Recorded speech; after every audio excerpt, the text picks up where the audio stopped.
Please take notice that action will be taken on the following items at the regular council meeting on Tuesday, March 28, 2023, in the council chambers, Sparta Township Municipal Building, 65 Main Street, Sparta, New Jersey. The meeting is called to order at 6:07. The regular meeting will begin at 7:30. Adequate notice of this meeting was provided to the public and the press on January 6, 2023 by delivering to the press and posting on the township website a copy of the notice. Will the clerk please call the roll? Councilman Boudet. Here. Councilman Hertzberg. Here. Deputy Mayor Clark. Here. Councilwoman Quinn. Here. Mayor Chiarella. I'm here. We will go into executive session and we'll go salute the flag after when the public is here. Whereas Section 8 of the Open Public Meetings Act, Chapter 231 PL 1975 permits the exclusion of the public from a meeting in certain circumstances, and whereas this public body is of the opinion that such circumstances presently exist, now therefore be it resolved that by the Township Council of the Township of Sparta, County of Sussex, State of New Jersey as follows: the public shall be excluded from discussions of an action upon hereinafter specified subject matters. The general nature of the subject matter to be discussed is as follows: litigation, personnel, contract negotiations, miscellaneous legal advice. It is anticipated at this time that the above stated subject matter will be made public when deemed appropriate. This resolution shall take effect immediately. Do I have a motion to accept that resolution, go into public executive session? I'll make the motion. May I have a second? I second the motion. Any discussion? All those in favor say aye. Aye. We are now in executive session.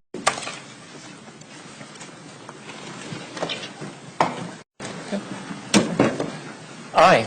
Pledge allegiance to the flag of the United States of America and to the republic for which it stands, one nation, under God, indivisible, with liberty and justice for all.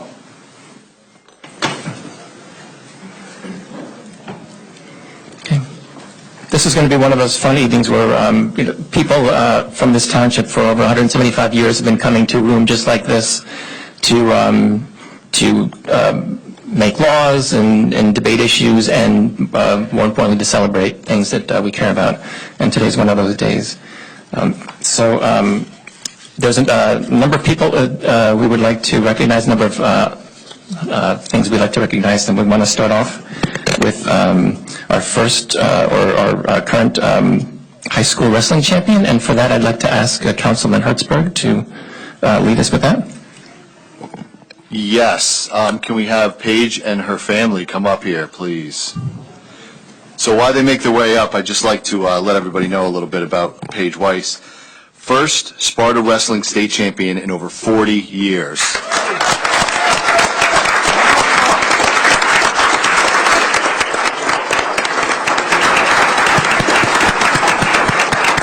What's even more amazing is that she has done this as a freshman, beating out many seniors along the way. I think especially sweet was her avenging her loss in the regions to win the state championship. So once again, Paige, congratulations. Really proud.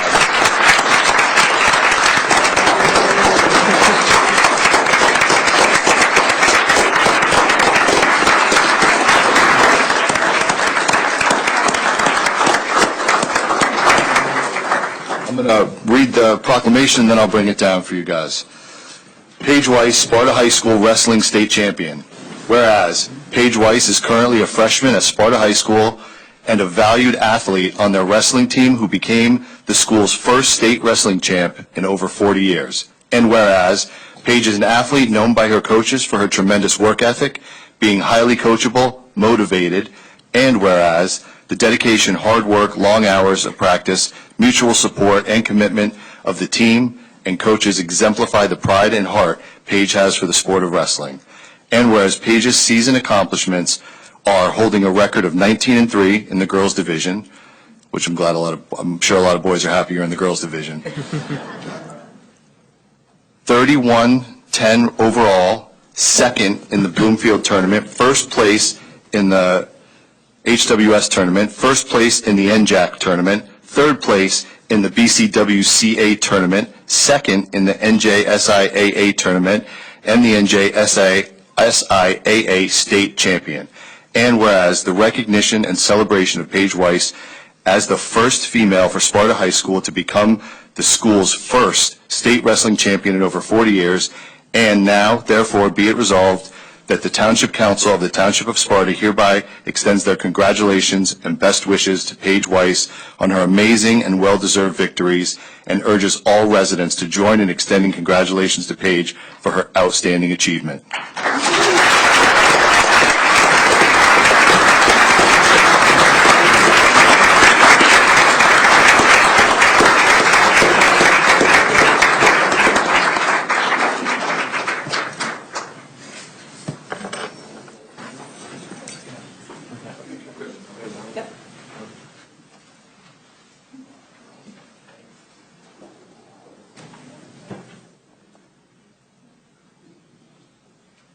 Formal part where we actually just hand it to you. Well, hold on, real quick, Chris, come here. Before we do this, can you give her that? Can we get your autograph? Can we have your autograph? Sign your front page article celebrating, we would love it. So maybe we could just put it on here, and if you do the honor, we want to be the first ones that have your autograph before everyone else does. Oh, anywhere, right here. Don't put it over your face.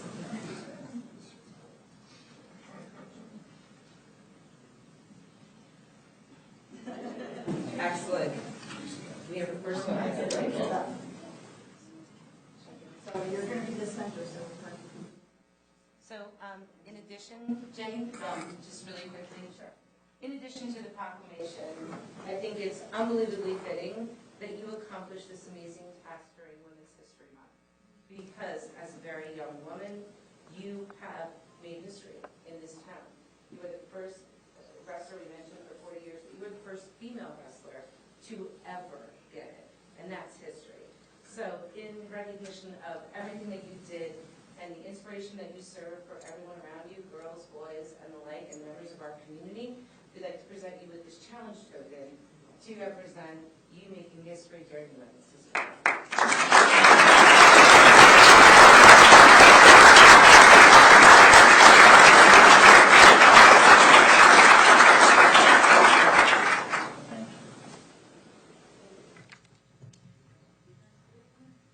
It's up to you.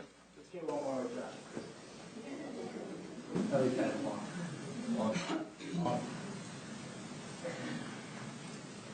We're not taking out the teddy bear? Jane, what's over here, bud?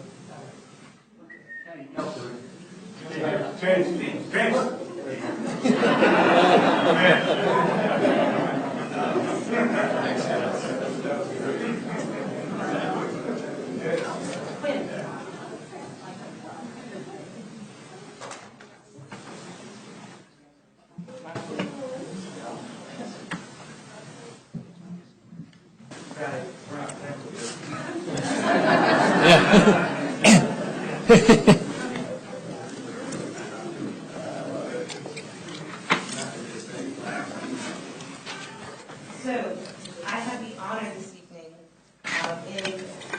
in celebrating Women's History Month of recognizing an amazing member of our community who actually was the first female mayor of Sparta Township, and that's Nancy Starling. Come on.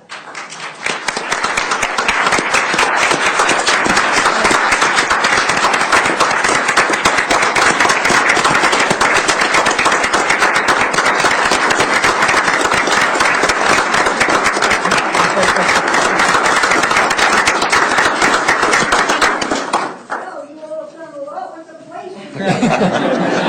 Yeah, we moved it about 200 feet back. So it is an honor, to be able to recognize Nancy, not just for her role as the first female mayor, but just to give you an idea, all these pages are all the accomplishments that Nancy has had in this community. It's overwhelming, it's unbelievable, and it's equally as inspirational. I met you when I first got elected. You were one of the first people to come over and chat, and I'm really proud to call you my friend and honored. I can't say enough about everything that you have done to contribute to the well-being of this community and beyond. So if it's okay, I'm going to go through just some of the highlights, because we'd be here all night if I went through all 3 pages, so I'm going to summarize. But you are actually a legend and an inspiration to so many women. So Nancy, as I mentioned before, not only was she the first female mayor of Sparta, she served on the planning board, the zoning board, the economic development committee, the environmental commission, the cultural affairs committee, the recreation committee, and the emergency planning committee. In addition to that, she's the founder and director of the Sussex County Office for the Handicapped, published the first access guide for Sussex County. She's on the board of directors of DIAL, Across Disability Independent Living, Norwest House. She's on the DWI Task Force, the Human Service Advisory Council, Council for Vulnerable Adults, the Senior Citizen Disabled Resident Transportation Program, the Parent Professional Coordination Council, Special Children's School Advisory Council, Personal Attendant Services Policy Review Committee. From 1984 to 1990, she was the chair of the New Jersey Association of County of Offices for the Disabled, and also at the same time, the chair of the New Jersey Coalition on Women with Disabilities. She is a valued volunteer and done a lot of work in the United Methodist Church, and some of her awards and honors include, in 1991, receiving the Women in Achievement Award, in 1983, Woman of the Year from Sussex County, 1981, Outstanding Alumni from the Kessler Institute, 1982, Commencement Speaker for Votech's graduating class, 1981, National Handicap Skiing Champion. Only one East Coast representative, but you won, that's all. 1992, United Cerebral Palsy Regional Advocacy Award, and 1995, she was named the Community Hero by United Way. She absolutely is a hero and a legend. When I say these things, there's another 2 pages of things that we could talk about. I mean it with every fiber of my being. It is an honor to have you here. It is an honor for us to be able to give you the recognition that you have worked so hard for. And thank you for all you've done to set the bar high for women everywhere. We really want to take the time to appreciate everything that you've done. So first and foremost, I would like to give you this Sparta Challenge coin. Thank you. In recognition, and we also have some gifts for you, so let me get those. You know, Ms. Quinn, it was exciting to be the first female mayor of Sparta, but it's much more exciting about the caliber and quality of women that served after me. And Ms. Quinn is a great example of that. Thank you. Thank you. So please join me in celebrating.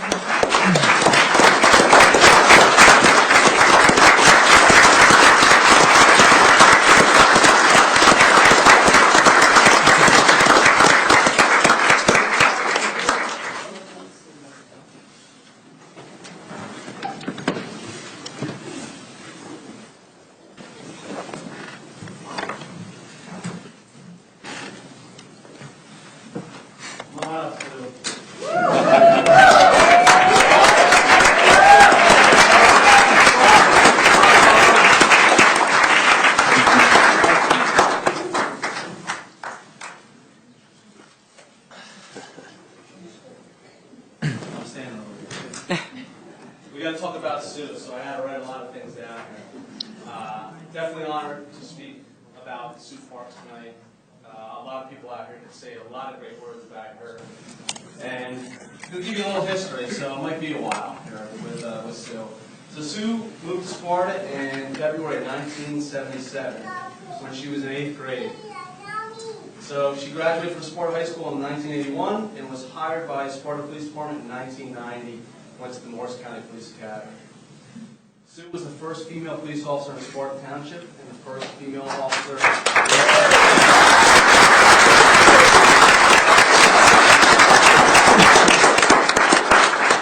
She worked 15 years as a patrol officer, prior to working her final 10 years as a DARE officer, school resource officer, and evidence custodian.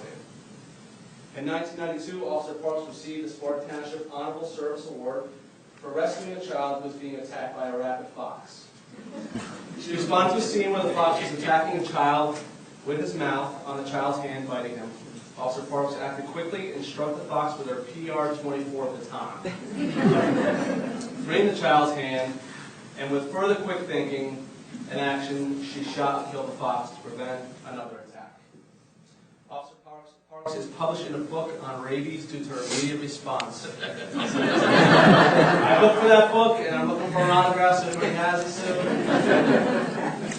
Officer Parks should also be recognized for another outstanding response in action to a bank robbery. Unknown the specific year, Officer Parks responded to the information that dispatch broadcasted on a bank robbery. She was able to locate the suspect traveling on Route 15 and took him into custody. Officer Parks received several notable awards during her 25 years of service, such as the American Heart Saver Award from the American Heart Association for saving a man's life by using CPR. She received the Knights of Columbus Cop of the Year Award in 2001. In 2007, she received the Patriots Path Council Boy Scouts of America Sussex Tribute to Woman Award. Officer Parks received the New Jersey State Elks Drug Awareness Special Achievement Awards for several years from 2006 to 2009. Officer Parks is noted for her dedication to the youth of our township for many years, and as you can see from the people that are here tonight, they're proud of you on that. So, she coordinated and ran the Sparta Police Department's annual Dare Day, working with numerous law enforcement agencies across the country and state to provide drug and alcohol awareness to the youth of Sparta Township schools. Officer Parks was also a member of the Municipal Alliance Committee for many years during her career. She represented our department for several years as a public information officer. She was also the coordinator of the Sparta Township Good Morning Program to assist our senior population, which we just signed her up today. Most notable about Officer Parks was the relationships that she built with the Sparta Township Police Department and the Sparta Township schools. Everyone knows Officer Sue. She retired in February 2015, and she's been waiting for this award since. After her service of the Township of Sparta, Officer Parks went on to work at Reverend George Brown Elementary School and also the Alpine Elementary School where she is now. She's a volunteer for hospice, an avid Pittsburgh Steelers fan. She enjoys spending time with her wonderful husband up here tonight, Bob Parks. I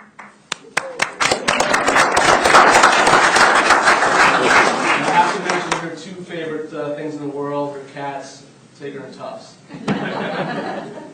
Sue Parks is a legend in this town. I don't think anybody can deny that. Like I said, everywhere she goes, somebody knows her. Not just Officer Parks, but as Officer Jesperson. Or better yet, Officer Sue. So having the pleasure of working with Officer Parks for about 12 years in my career, I could say she certainly grew on me. Just to go back a bit, Officer Jesperson was an officer when I was in high school, and she was certainly feared by all. She was the one that you would kind of watch out for. So when I joined the force in 2005, I still feared her. But it didn't last long. She grew on me. Getting to know her, especially in the last few years of her career, working closely with her in the Detective Bureau, I was able to see what a big heart she has. And I think we all know that. Sue thinks about everyone else first. She's the person to ask about your whole family in the first 3 seconds of the conversation. She's always willing to step up and lend a hand, even if she has no clue what she's doing. She's ready to go. She just wants to help. She touched the hearts of many people over the years, and has continued that tradition every day. And we know if it wasn't a school night, every kid and their parent in Alpine School will be here tonight to support you too. So, Officer Parks is genuinely one of a kind, and we certainly miss her presence here at Sparta PD. And before I close, just one note. We have retired Sergeant Hannum here, retired Chief Spitaletto. She was their boss at Burger King.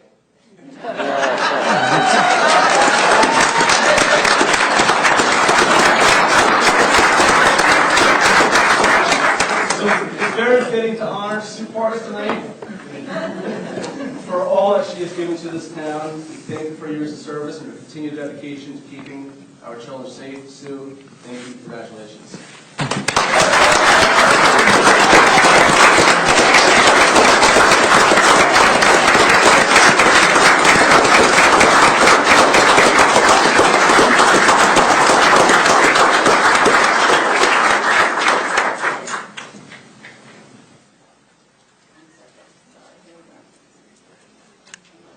I think, Johnny, you should come up. Keith, Terrence. Sue. We're here a long time, so. Sue. come up, Take a picture.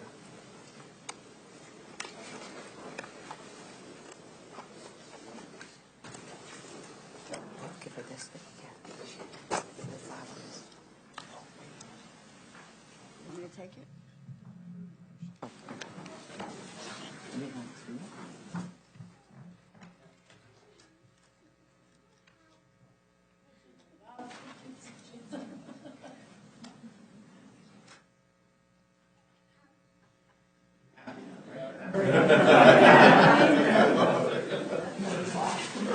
So Sue, before you leave, we would like to also give you this challenge for all of your dedication and all of your service and all the parts that you need to smile and all the parts that you can see. And on it, thank you.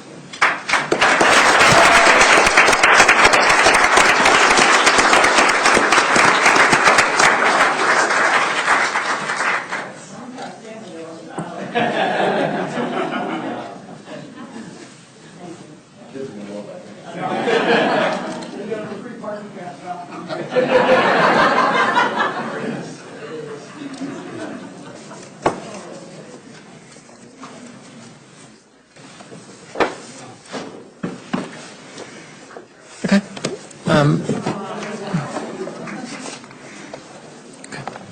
Right. To continue our celebration of Women's History Month, we're going to formally proclaim, Sparta will formally recognize Women's History Month, and I'll read the following proclamation.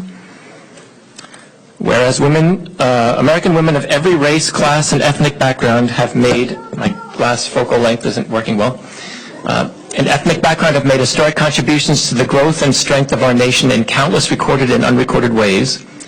And whereas American voters, American women, have played and continue to play critical economic, cultural, and social role in every sphere of life of the nation by constituting a significant portion of the labor force working inside and outside of the home.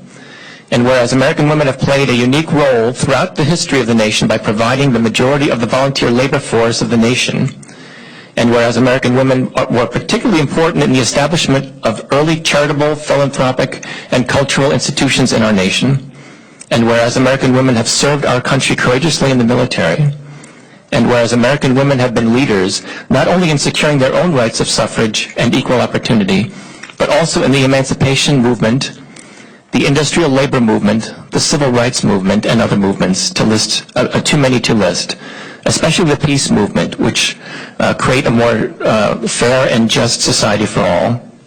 And whereas the positive role of our American women have played and continue to play in the history of our country cannot be understated. Therefore, be it resolved that the Township Council of the Township Council of the Township of Sparta does hereby proclaim March as Women's History Month, and we call upon all Sparta residents to observe this month to celebrate the contributions of all women have made to our country and our lives. And to that, I'd like to ask members of the Women's and the Junior Women's Club to join me.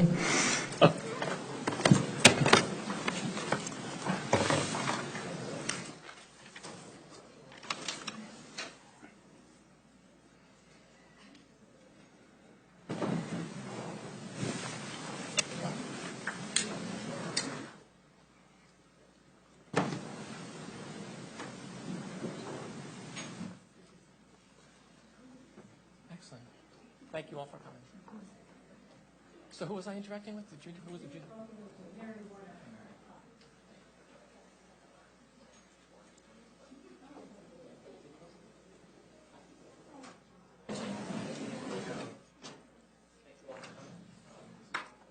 I was a member of the Junior Women's Club for many years.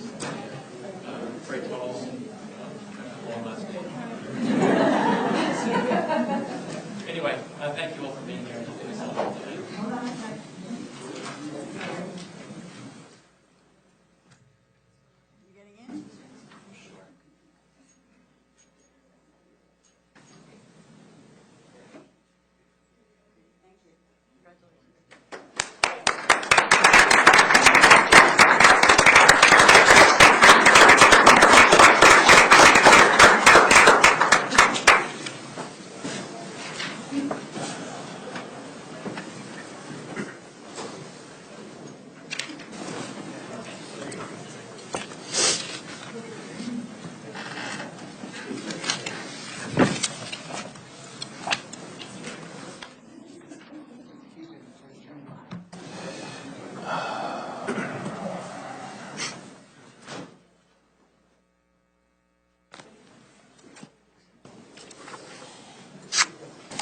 Pen.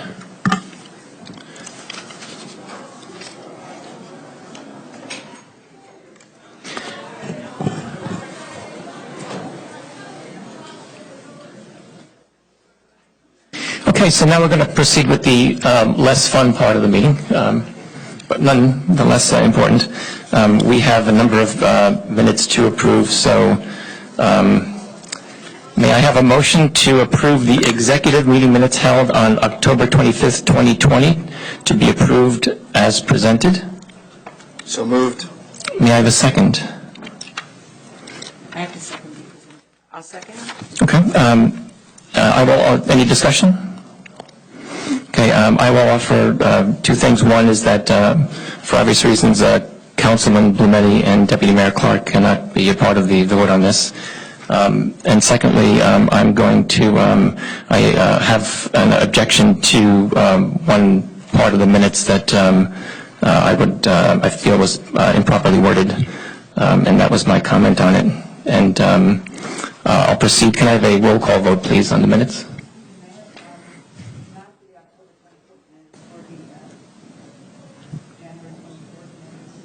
No, this was for the October 25th, 2022. Councilman Blumetti and Deputy Mayor Clark cannot vote on the 2022 minutes. Okay. Did I misstate that? Maybe I misstate that. Okay. Okay, so can I have a roll call vote, please, in the minutes?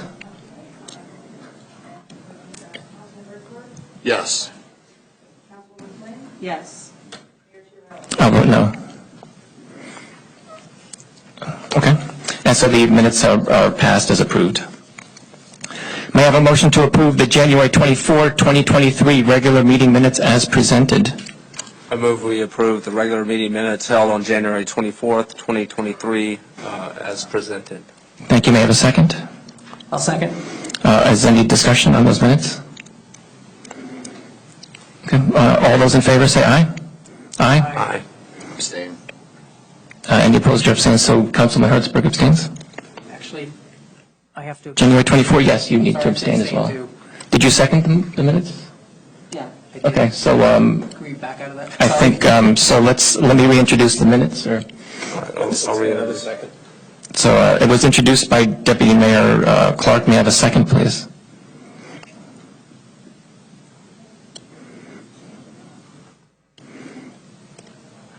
Okay, if there's no second, do we not? You can second. I could second it, yes, okay.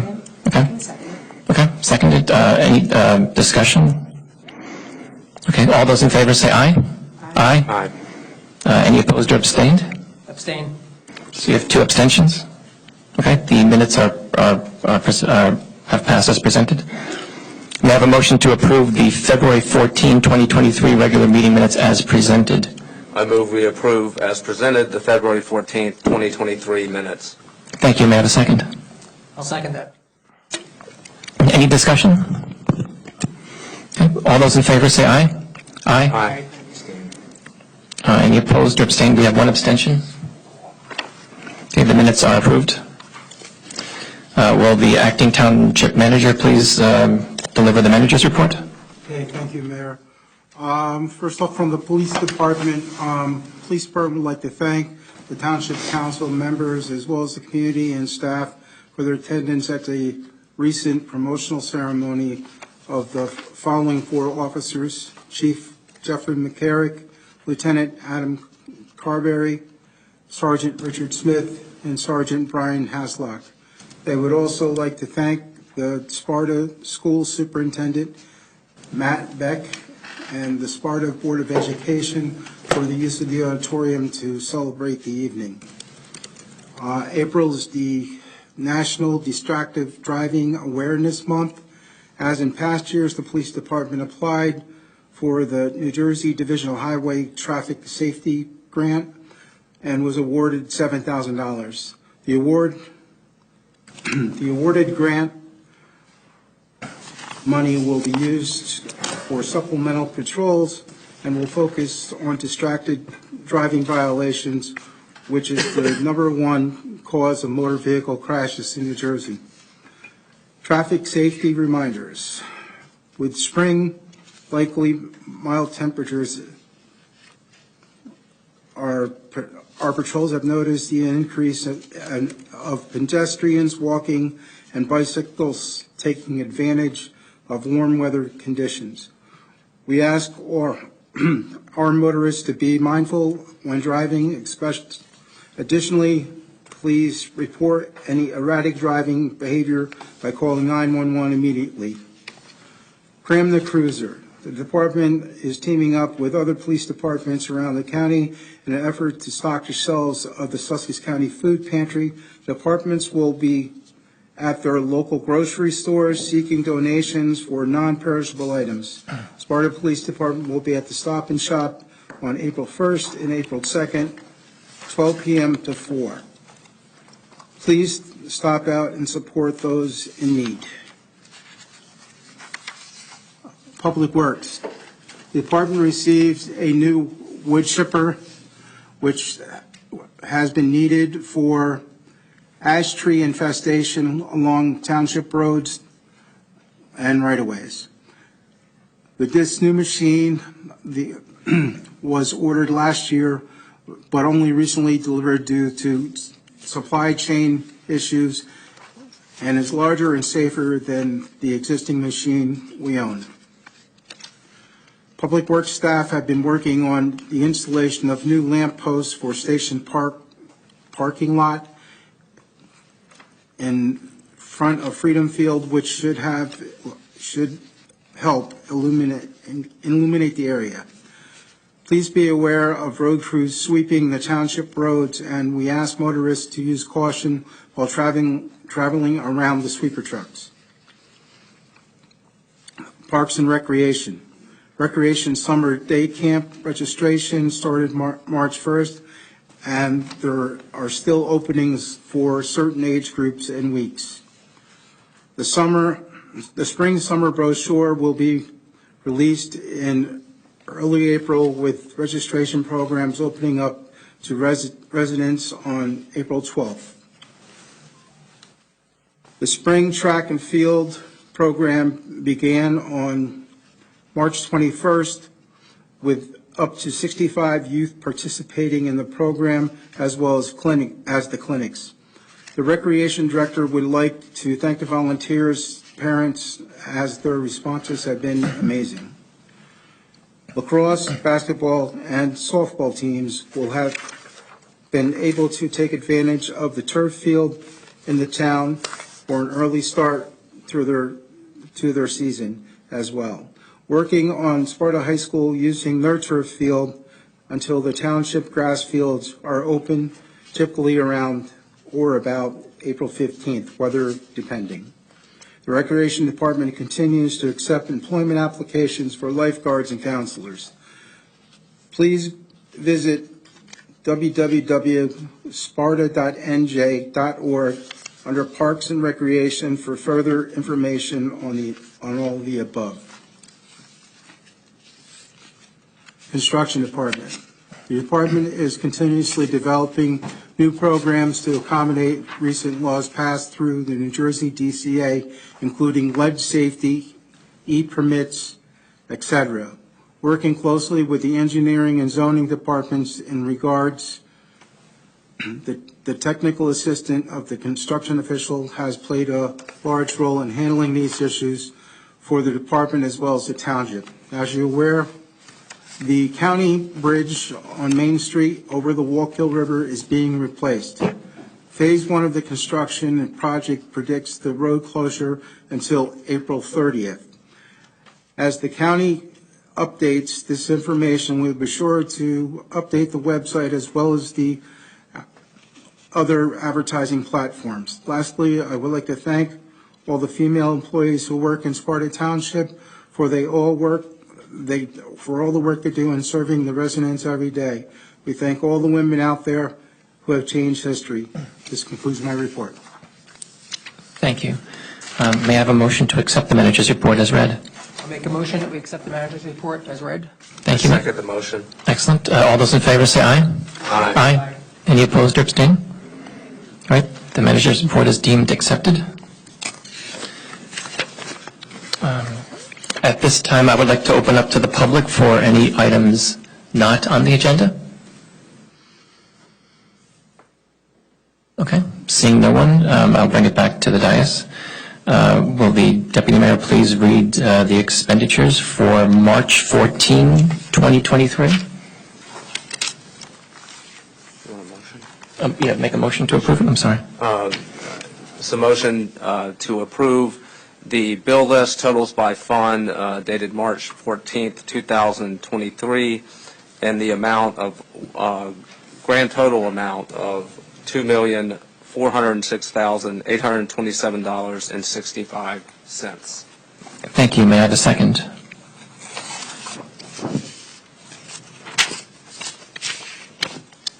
Second? Okay, any discussion on the expenditures? Yes. I have a question. I'd like to ask more information on 3 different items on the March 14th list. First one, on page 1, the first item, to Absolute Protective Systems.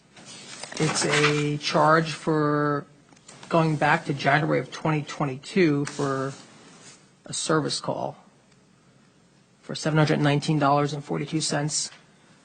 Just wanted to ask about the delay or the time frame, why it came in 14 months later. Any ideas?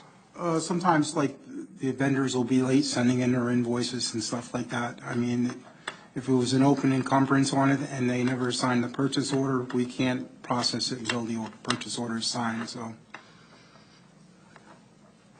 I've also personally experienced where vendors would have an audit and they realize, oh, I've never submitted this invoice. I don't know if that Sometimes happens here. it'll happen, we'll send out a purchase order and they won't send it back signed, and then they'll realize months down the road that the purchase order, that they still have the purchase order, they hadn't been paid for it, and then they'll reach out. But as long as we have an open encumbrance for it, we can pay it. Okay, thank you. Second item, this one is on page 2. It's item 126173, CC Holdings. It's a maintenance bond refund for $176,592. Just curious if you can share more about what's the process for this, or what this represents? These were the bonds that were put up by the developer at the time of the development. This was for the roads that were in that development.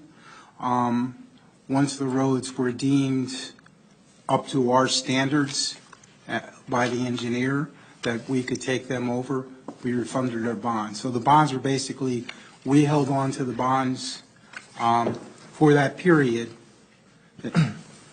If they were not up to our standards, we would have used the bonds to upgrade the roads to our standards. Okay. Thank you. And the last one, page 8. It's Philip Cassiano Associates, number 126251. It's a court/building security door access, camera for over $130,000. It would probably be the upgrades for the court system. I'd have to go back and look at the individual purchase orders to confirm that, but. That amount sounds. Yeah, there was state grants that we had gotten for the upgrade and securities within the court. So I know we had spent quite a bit of money last year on that project. Okay. But I think you're right. There were grant monies that were against it, so even Yes. though we're paying it out now, we got grant monies. grants, Okay. Yeah, from Yes. last year. Okay. That's all I have. Thank you. Okay, thanks. Any other comment on the expenditures from March 14? One question I did have is on page 4, under check number 126205 to Harold Pello and Associates.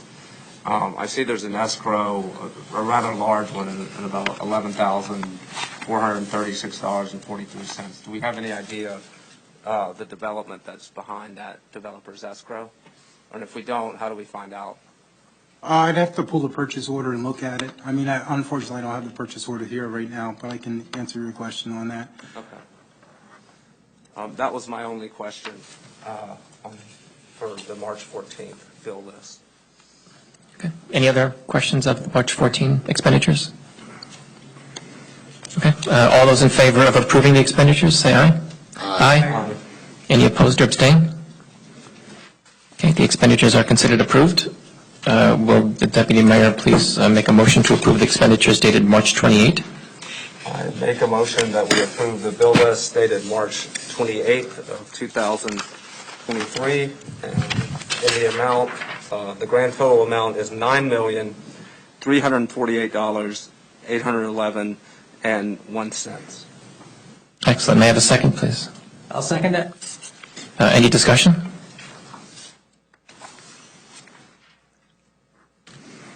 Okay. Hearing none. All those in favor to approve the expenditures for March 28, say aye. Aye. Any opposed or abstain? Okay. The expenditures from March 28 are considered approved. We have a number of ordinances that are going to be introduced today. There is no public comment on the introduction of the ordinance. So will the clerk please read the title of Ordinance 2303?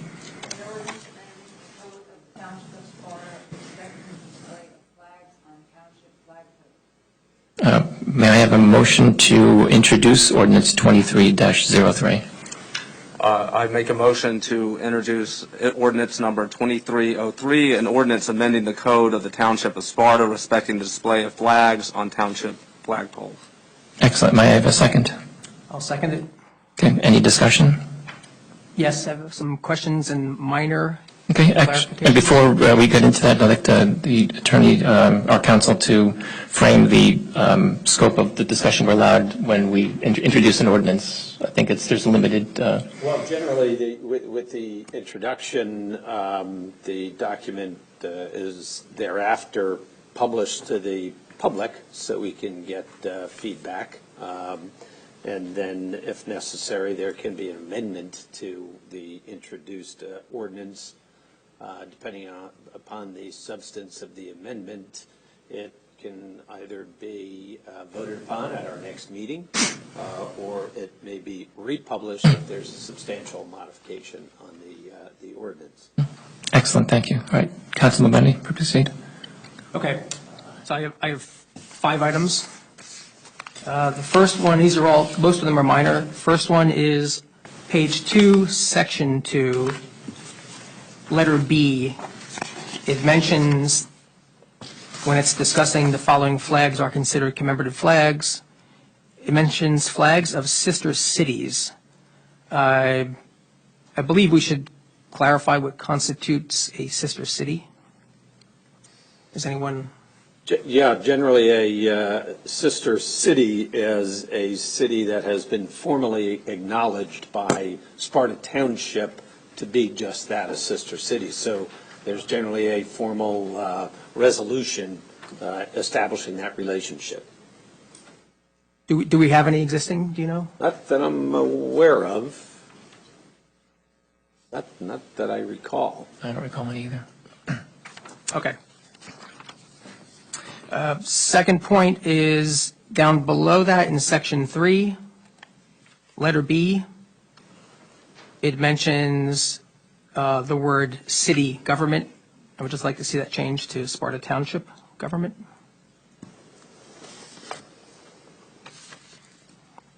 When did we talk about this flag situation? At the next council meeting, we will conduct a hearing on the ordinance. And at that time, it'll be open for discussion with public. I think city in this context is meant to be a generic term for city government. I do see it capitalized, so maybe we don't capitalize it and it becomes a generic term because there could be flags of other city governments, perhaps. Yeah, that's how I read it. But this is discussing to avoid the appearance of our government endorsing a political party, so it's referring to Sparta in that scenario. So are you, I guess you're welcome to make a motion to introduce an amendment to that, if you're, Okay, I'll wait till the end and make one motion for all the changes. Next one is at the very bottom of page 2, under Section 4, Flag Policy, A, Purpose, number 5. This is discussing the fact that the commemorative flag must be smaller in size than the American flag and the New Jersey state flag that is displayed at the municipal building. It's possible that the commemorative flag may be in a different location, so I believe that we should be saying that it must be smaller than the American flag and New Jersey state flag at the location where that flag will be flown. So just to avoid a scenario where there's a flagpole elsewhere in town where a commemorative flag will be going up, it still needs at that location to be smaller than the U.S. and the New Jersey flag, not just the one that's out in front.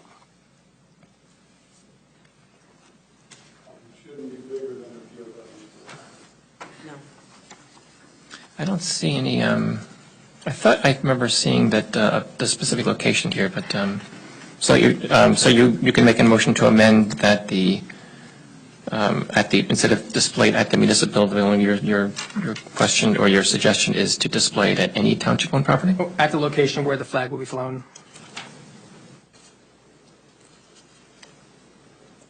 Okay. So I'm curious about that too, because we've had multiple discussions about this, and it was always discussed that that this would only even be implemented at the facility where there were 2 poles. So the American flag would not be disturbed, the POW flag would not ever be disturbed, they would both remain there. But now in looking at the way, I mean, this is not reflective of those conversations, because it says flag poles on various public buildings and within parks and playgrounds within Sparta Township. In the parks and playgrounds, as far as I'm aware, the only place we have 2 flag poles is out in front of Town Hall. So if we are going to do this in the parks, that means we are taking down the American flag and the POW No, flag. I don't think it does. I think right now perhaps there's only 2 poles here. Sorry, I can't see you. But this contemplates the future where there's 2 poles somewhere else. But it absolutely does not affect what you said at first, where it impacts the U.S. flag or the POW flag. This is just where there's another. Because it's not worded that way here. So Where is it? Well, let me Actually, finish let Yeah. Councilman Bonatti finish his I didn't comments, see and then that. we'll get to other Councilman, comments. Yeah, if that's true, please bring it up. I didn't read it that way. Okay, number 4, page 3. This is again under purpose, but it's letter B, procedure. It mentions about an individual or group making a request to the Township Council should make the request to the Township Manager. I would like to add the request in writing or via email, just to clarify, so there's a record of the request. And then finally, 2 sentences later, it talks about all requests will then be placed on an agenda for a regular or special Township Council meeting. That should be qualified that it's all requests for which a majority of the Township Council members agree to place it on the agenda, only because that's mentioned earlier in this document. So for consistency, it needs to match. Well, the majority of the council members can't vote to put something on the agenda, right? That would constitute a quorum of council members voting on something. True. So it needs to be corrected, I think, earlier on then. Where was that earlier? Section 4A, number 2.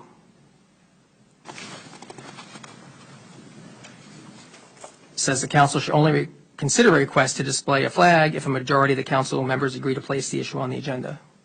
So I think that's where it needs to be corrected then. That's interesting. So maybe that's a question for our council, our legal counsel. How can a majority members agree to place on the agenda? How? I'm sorry, what's the question? So the question, I think, is the under 4A2, the Township Council should only consider a request to display a commemorative flag if the majority of council members agree to place the issue on the agenda. How does the majority of the council members agree to place the issue on the agenda? So that would happen in a regular meeting for the agenda of a future meeting? Public session, a majority could make that request, and then it would be placed on the agenda for the next meeting. Okay, so the cadence would be the written, and it does say written earlier. I did see it earlier. That a written request would come in, and the township manager would collect the request from the public and distribute that request to the council members. At a subsequent meeting, the council members could then, by majority, say, please put a resolution together for the following meeting. That's correct. There you go. So with that in mind, Councilman Blumetti, does that satisfy your question, or does that clarify things? Or? No, if that clarification will be made, that's fine. So it's a two-step process, in other words? So that Township Council should distribute requests made by the public to all members. The request will then be placed on the agenda for a meeting. So there's a step missing in here. So can you please provide I think you can a statement here? To wordsmith it, it would be all requests will be placed on the agenda for those that have received a majority vote to be placed on the agenda. You gotta add the part that we just talked about, which is the process is that you don't automatically get on the agenda just because you made a request. It has to be a majority of the council allows it to be on the agenda. So I think that what B1 should reflect was that all requests will then be placed on the agenda, provided that they receive a majority of the vote of the council to be placed on such agenda. That's how I would, wordsmith it in a way. That way it'll be consistent with what we read previously. So, Tom, are you comfortable with that, to be able to? What we may want to do, if you did not want to proceed on it this evening, if you can get all of the feedback to my office, we could make the multiple revisions and then introduce it at the next meeting. Again, I'm just trying to distinguish between what are form edits from substantive edits. So I think that may expedite the process, because otherwise we may end up this evening with multiple motions to amend as opposed to one group motion to amend, one cumulative motion to amend. So my suggestion would be we may wish to table this to allow all council members to get to me their request for edits. Okay, so this is the second time we've gone through this process. My concern would be if individually people feed you their own edits, that we're going to be in a position where we might not agree with all the edits. So I think we should vote right now to approve the amendments that council members propose. And once we collect all those approvals, then we could summarize that and reintroduce it at the next meeting? Yep. Yes. Okay. We can do that. We can introduce, we can amend, and then with the formal amendments, we will come back with the amended version of the proposed ordinance. Okay, I think that's the best way to proceed. So starting with Councilman Blumetti, can you summarize your amendments that you're offering, and then we'll vote to approve them? Okay. I will summarize mine with the exception of the last discussion. I think Deputy Mayor Clark might want to do a separate motion. do that separate motion for that one. Okay, so I make a motion that we revise this with the following revisions, following changes. Section 3, letter B, we change the word city with a capital C to the word Sparta Township. So therefore, it reads, the appearance of Sparta Township government. Second part of the motion, the amendment, is Section 4, letter A, number 5. Instead of the words "at the municipal building," it's changed to "at the location where the commemorative flag will be flown." And then the third amendment is again Section A, letter B, procedure number 1. Wait a minute, where? A, section what? Section 4, letter B, Okay. procedure number 1. First sentence where it says, should make the request to the township manager. After the word request, I'd like to add in writing or via email.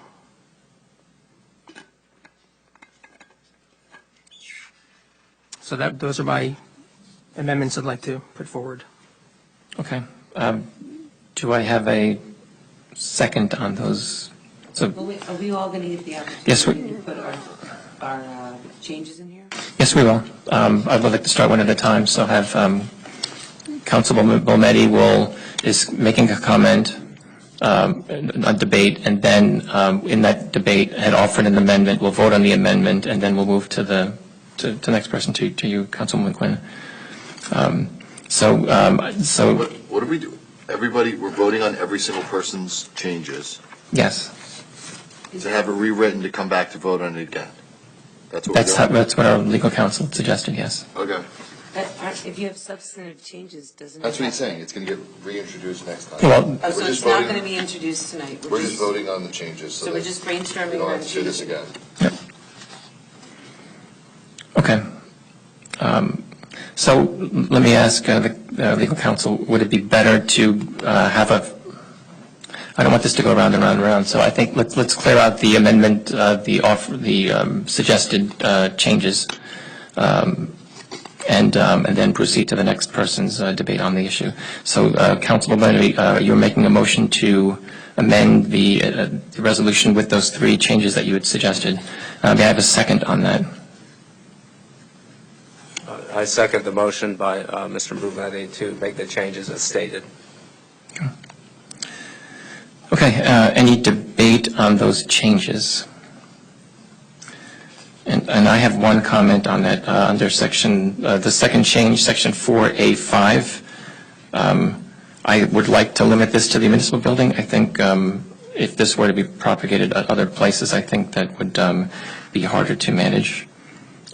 So I would in favor of accepting number 1 and 3 and not 2. That's my comment. Well, at this point, are you seeking to amend his motion to amend? You have to vote on his motion. Yeah. The way it's presented. Okay, so let's vote on the motion, and then I might back out that change. So let me retract my statements. Okay, so there's a motion and a second. May I have a roll call vote to approve the amendments proposed by Councilman Blumetti? Councilman Bonetti, Yes. Councilman Kurtzberg, No. Deputy Mayor Clark, Yes. Councilman Quinn, No. Mayor Giro. Yes, those amendments have passed. Any other comment, Councilman Blumetti? No. Okay. Councilwoman Quinn, any comments? I have a couple of questions here that I think we need to, first and foremost, there needs to be clarification until such time as we have facilities that have 2 parks. We need something in here that says that there will only be one flag, the American flag and the POW flag, and that is not ever coming down, because first and foremost, that's the most unifying thing, and those things need to be up at all times. So until such time as we have facilities with 2, those need to be protected. The American flag and the POW flag. The other thing is on number 5, the reason why I didn't just approve that was because I think that we've received feedback that it should be smaller in size than the American flag and the POW flag. So that change should be implemented in there as well. The other thing that I have on here is that it doesn't say anywhere in here that you have to be a Sparta resident to be able to put in a request to have a way on what goes up in the flagpole. So I could come here from Vermont and be like, I want this flag up there, and I don't think that's right. So in here somewhere, it should protect that you must be a member of Sparta. I'm confused because I thought this was supposed to be government speech, but it's really just whoever comes and requests it speech. No, someone can come and request, but it really is the council that will decide. So we can't preclude somebody from requesting So back to it. it being completely subjective and us being held accountable for making subjective decisions, which leads us to litigation. Originally, okay, well, those are my recrecommendations. Can you, so your second, People speaking on behalf of the whole community. Which is what it is. insane. so can you please, Councilwoman Quinn, your second suggestion where you had, can you please cite exactly where that was? There's three. The first one is that we need to be clear that if there's one flagpole, the flag's the American flag and the POW flag. The second one is that any flag that you guys decide you're going to put up needs to be smaller than the American flag, and the American flag and the POW flag. That's in section 4A5. And there's nothing to update because it's not in here, that in order to put in a request, you have to be a Sparta resident. I think that is in here. I'm trying to find that. Where's that? Hang on just a moment. 'Cause I don't see There's it. under process, it would be under process. Procedure, any individual or group, so under section 4B, number 1, an individual or group would like to request a commemorative flag be approved, so you can amend that to say an individual or a group from, or residing in the township of Sparta? It should say any one person, group, or organization that would like to request a commemorative flag must be from Sparta, or must be a Sparta resident, or must be, I mean, the way this thing is going to be opened up, it's going to be hard, but we should do everything we can. Okay, so change, if I'm trying to be clear on the changes, so change number 1 would be that the flag must be smaller, it's already stated here that it must be smaller than the U.S. and New Jersey, and we want to add to that list No, also. the New Jersey and the POW. I was about to say, and also smaller than the POW flag. So it's already in here that it's smaller than this U.S. and the New Jersey flag. We want to add to that smaller than the POW flag. That's change number 1. Change number 2 is that I think your concern was that we don't yet have places. Can I address that? I think it's already, if I understand your point correctly, which is if there's only one flagpole, the commemorative flag is not to be flown on that flagpole. Is that The what? If there's only one flagpole, the commemorative flag is not to be flown on that flagpole. Is that what you want? Well, we agreed that it is the American flag and the POW flag that goes on every pole. Yep. If there's a second pole with the New Jersey flag, that's different. Yeah, and I think that's addressed in 5, which says that a commemorative flag shall not be flown on the same flagpole as the flag of the United States, the POW flag. So if there is a flagpole in Sparta that has the American flag and the POW flag, there cannot be a commemorative flag on that at any point. Right, but I think what Councilor Quinn has said, you can take them down, exactly. You can just take the So there's nothing here that says, exactly. So, I don't read it that way. I read it that you're not allowed to, you can't put the flag on the same flagpole. In my interpretation, that's the same flagpole. So I think you could, so change number 1 is it's all so small than the POW flag. Change number 2 is the flag cannot replace, any flag, commemorative flag cannot replace an American flag or POW flag on a single flagpole. Is that so if there is only one flagpole, that flagpole will only ever have the American flag and the POW flag. Correct. Okay, so let's do that. One flagpole.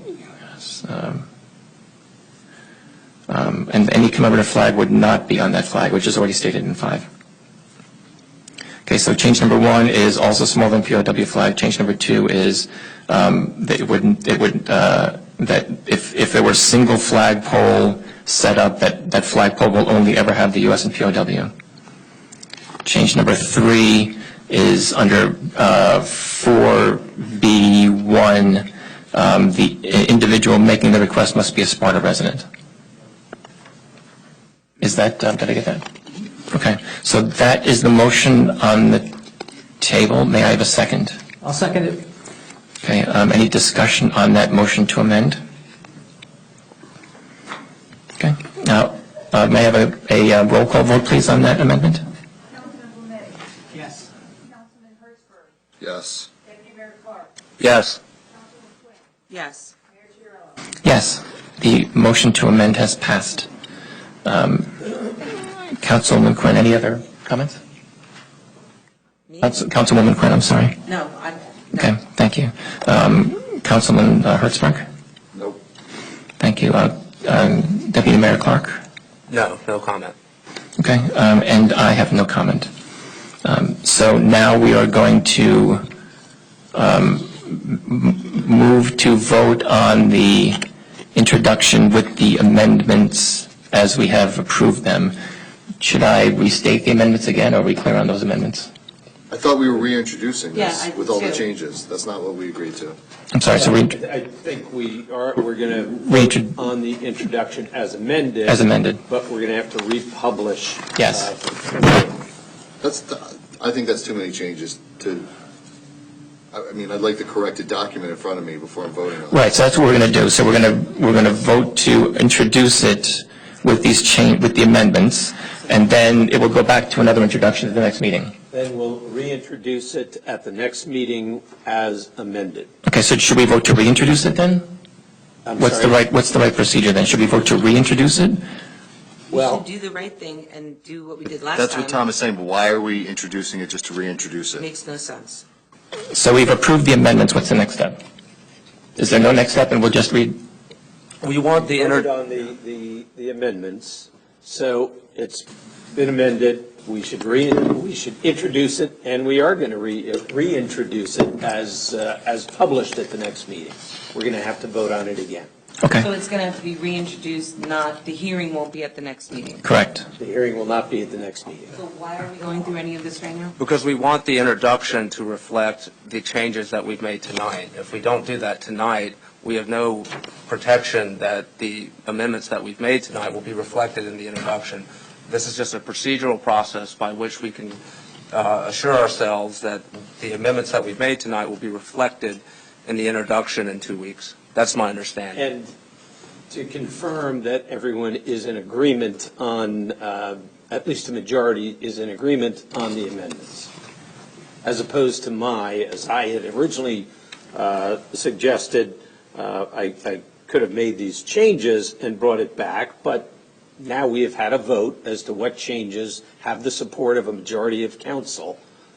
So that will provide, hopefully, some expediency for the next meeting. Okay, so we've established that this will be introduced again at the next meeting on the April. Now, is there an action to be taken right now that we've... Yes, we're going to vote right now to introduce it. the ordinance as amended. Okay, may I have a motion to introduce the ordinance as amended? I make a motion that we introduce at a subsequent meeting the as amended ordinance 2303, an ordinance amending the code of the Township of Sparta respecting the display of flags on township flagpoles. May I have a second, please? I'll second that motion. May I have a roll call vote, please? Councilman Blumetti. Yes. Councilman Hertzberg. No. Deputy Mayor Clark. Yes. Councilwoman Quinn. I don't support using municipal flagpoles in parks or facilities to support government speech or propaganda, so I'm going to say no. What was that? Wow. Who said wow? I'm sorry. Can Wow? we continue our vote? I vote yes. So the motion has passed, and this will be reintroduced at the April 11 council meeting. Thank you. Okay.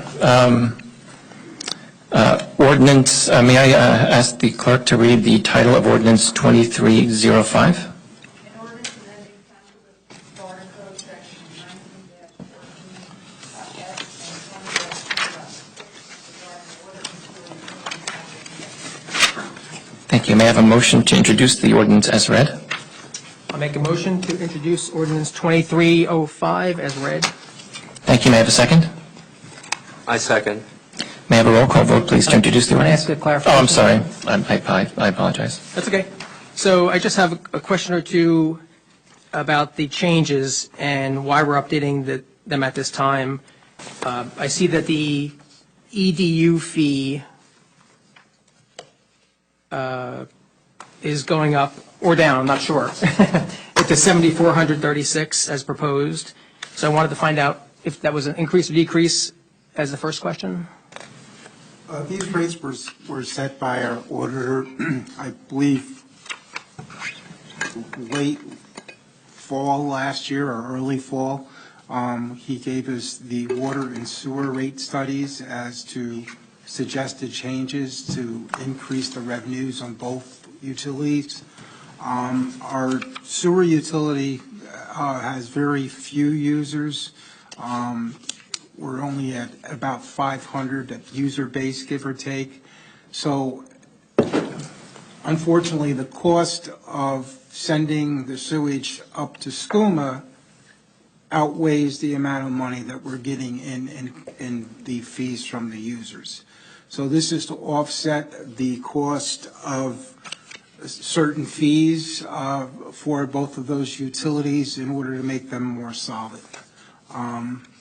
Again, the sewer is usually the tightest because it's the smallest user base.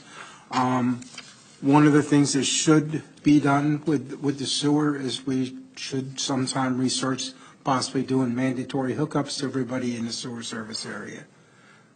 Because the sewer system was set up to protect the watershed of the Wallkill Valley River, and basically most of the sewers are in close proximity to that and should be disposed of properly. Mm-hmm. Or most of the septics in that area basically could be causing issues for the Wallkill. Do you have a sense of how many potential additional hookups there are that aren't using the sewer, just roughly? It could be up to a couple hundred, 200 to 300 possibly that would be hooking up. And again, it was an asset that was purchased to cover the whole central business district, but mandatory hookups were never put in place by predecessors, and that has caused basically the sewer systems run into a deficit situation. Okay, that's all I have. Thank you very much. Thank you. Any other questions or comments on Ordinance 2305? Hearing none, may I have a roll call vote, please, to introduce Ordinance 2305 as read? Yes. Councilman Hertzberg. Yes. Deputy Mayor Clark. Yes. Yes. Yes, the motion has been introduced as read. Will the clerk please read the title of Ordinance 23-06? Ordinance amending Chapter 2, Administration, Article 11, Taxation and Revenue of Revised General Ordinances of the Township of Sparta, adding a new section 2-62, 100% disabled veteran tax. Thank you. May I have a motion to introduce Ordinance 23-06 as read? So moved. I'm sorry, we're going to make a motion to amend. Well, first we introduce it. And Yep. then a motion to amend for that one correction. Yes. Councilman Hertzberg had made the motion to introduce it. Do I have a second? I'll second that. Excellent. May I have any comments or debate on it?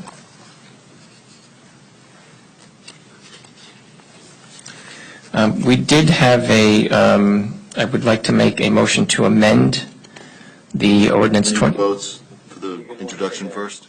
vote on the introduction. And then- I'm sorry, you're right. I missed that part. So we haven't introduced it yet, so it's been forwarded, it's been motion made and seconded. May I have a roll call vote, please, to introduce it?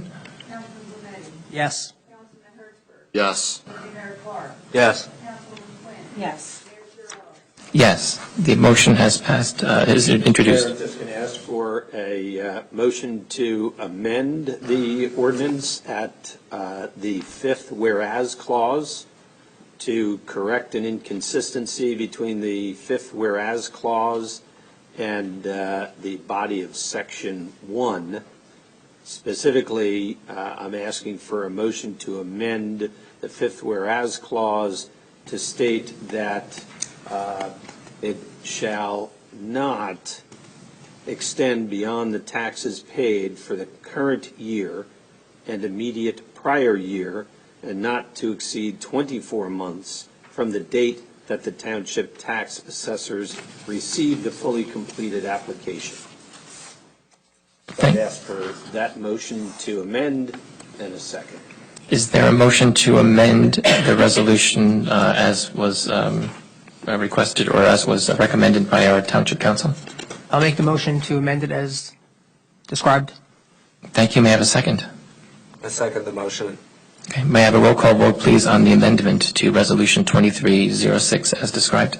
Councilman Blumetti. Yes. Councilman Hertzberg. Yes.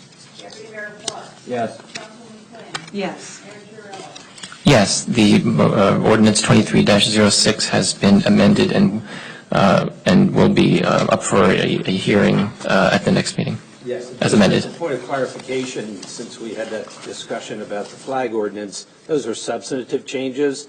This change, this edit, is one to simply correct an inconsistency and is not substantive in that regard. So we will proceed to a hearing at the next meeting. Excellent, thank you.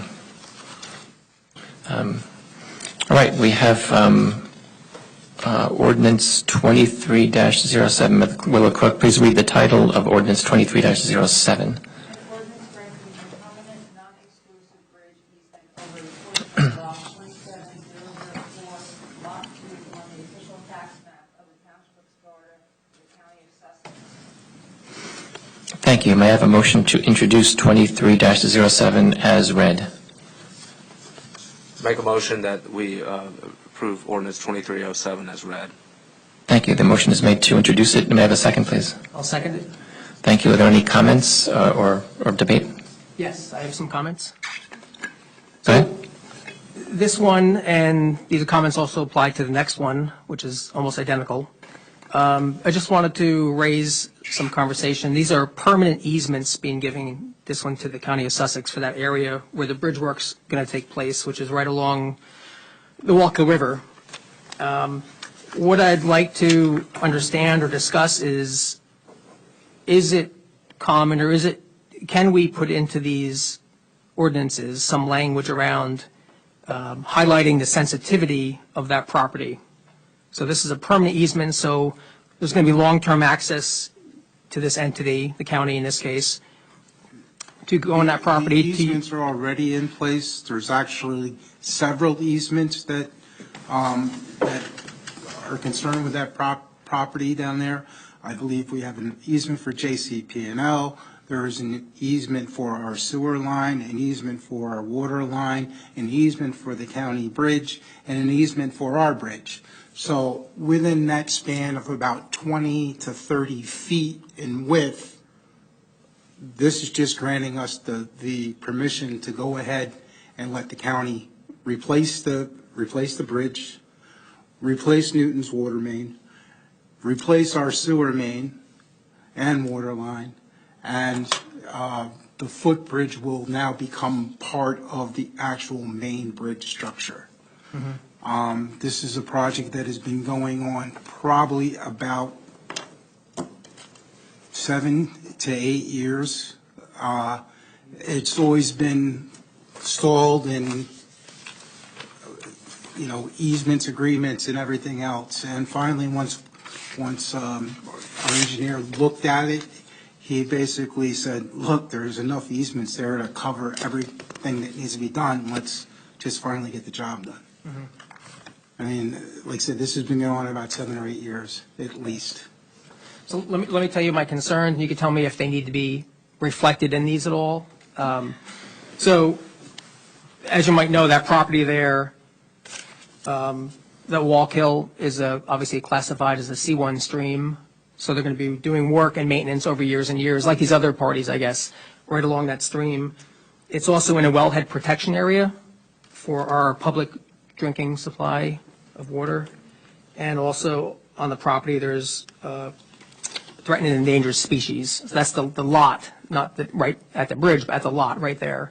So I guess, is there a way we can highlight that or restrict or put in something into the language of the easements to make the other party, A, aware of it, and B, make sure that they follow the proper requirements, permitting that they're aware of that this property has those attributes to You it? probably could do it if stuff is not there already after the fact, but the part of it is now, the project is already rolling. Basically, this is something that needs to happen sooner than later, much sooner. The bridge is in pretty bad disrepair, and it's to the point of a safety hazard. The sooner that bridge gets done, the sooner we can take down the traffic, the barricades, and open Main Street back up the way it needs to be opened up. To your point, his concern is that the county's not going to treat it. I mean, the county is fully aware of what the situation is there. I mean, we've been dealing with this for years, negotiating them paying for this repair, so Sparta didn't have to. Negotiating with Newton because their water line runs through there, which could be a disaster for them. They are well aware of what's going on right there. And I'm sure their work has to be permitted and done with state approval. Engineers, yeah, So all the approvals. NJDEP and the state's going to take over from the county. I mean, just like they would if we do anything. You know, it goes uphill and there's. Yeah, just emphasizing that, echoing that, certainly the county is going to be subject to all environmental regulations and statutes. I mean, we certainly can do a letter in addition to the granting of this easement and emphasize that we expect their full compliance and put them on notice of those particular examples that you've identified.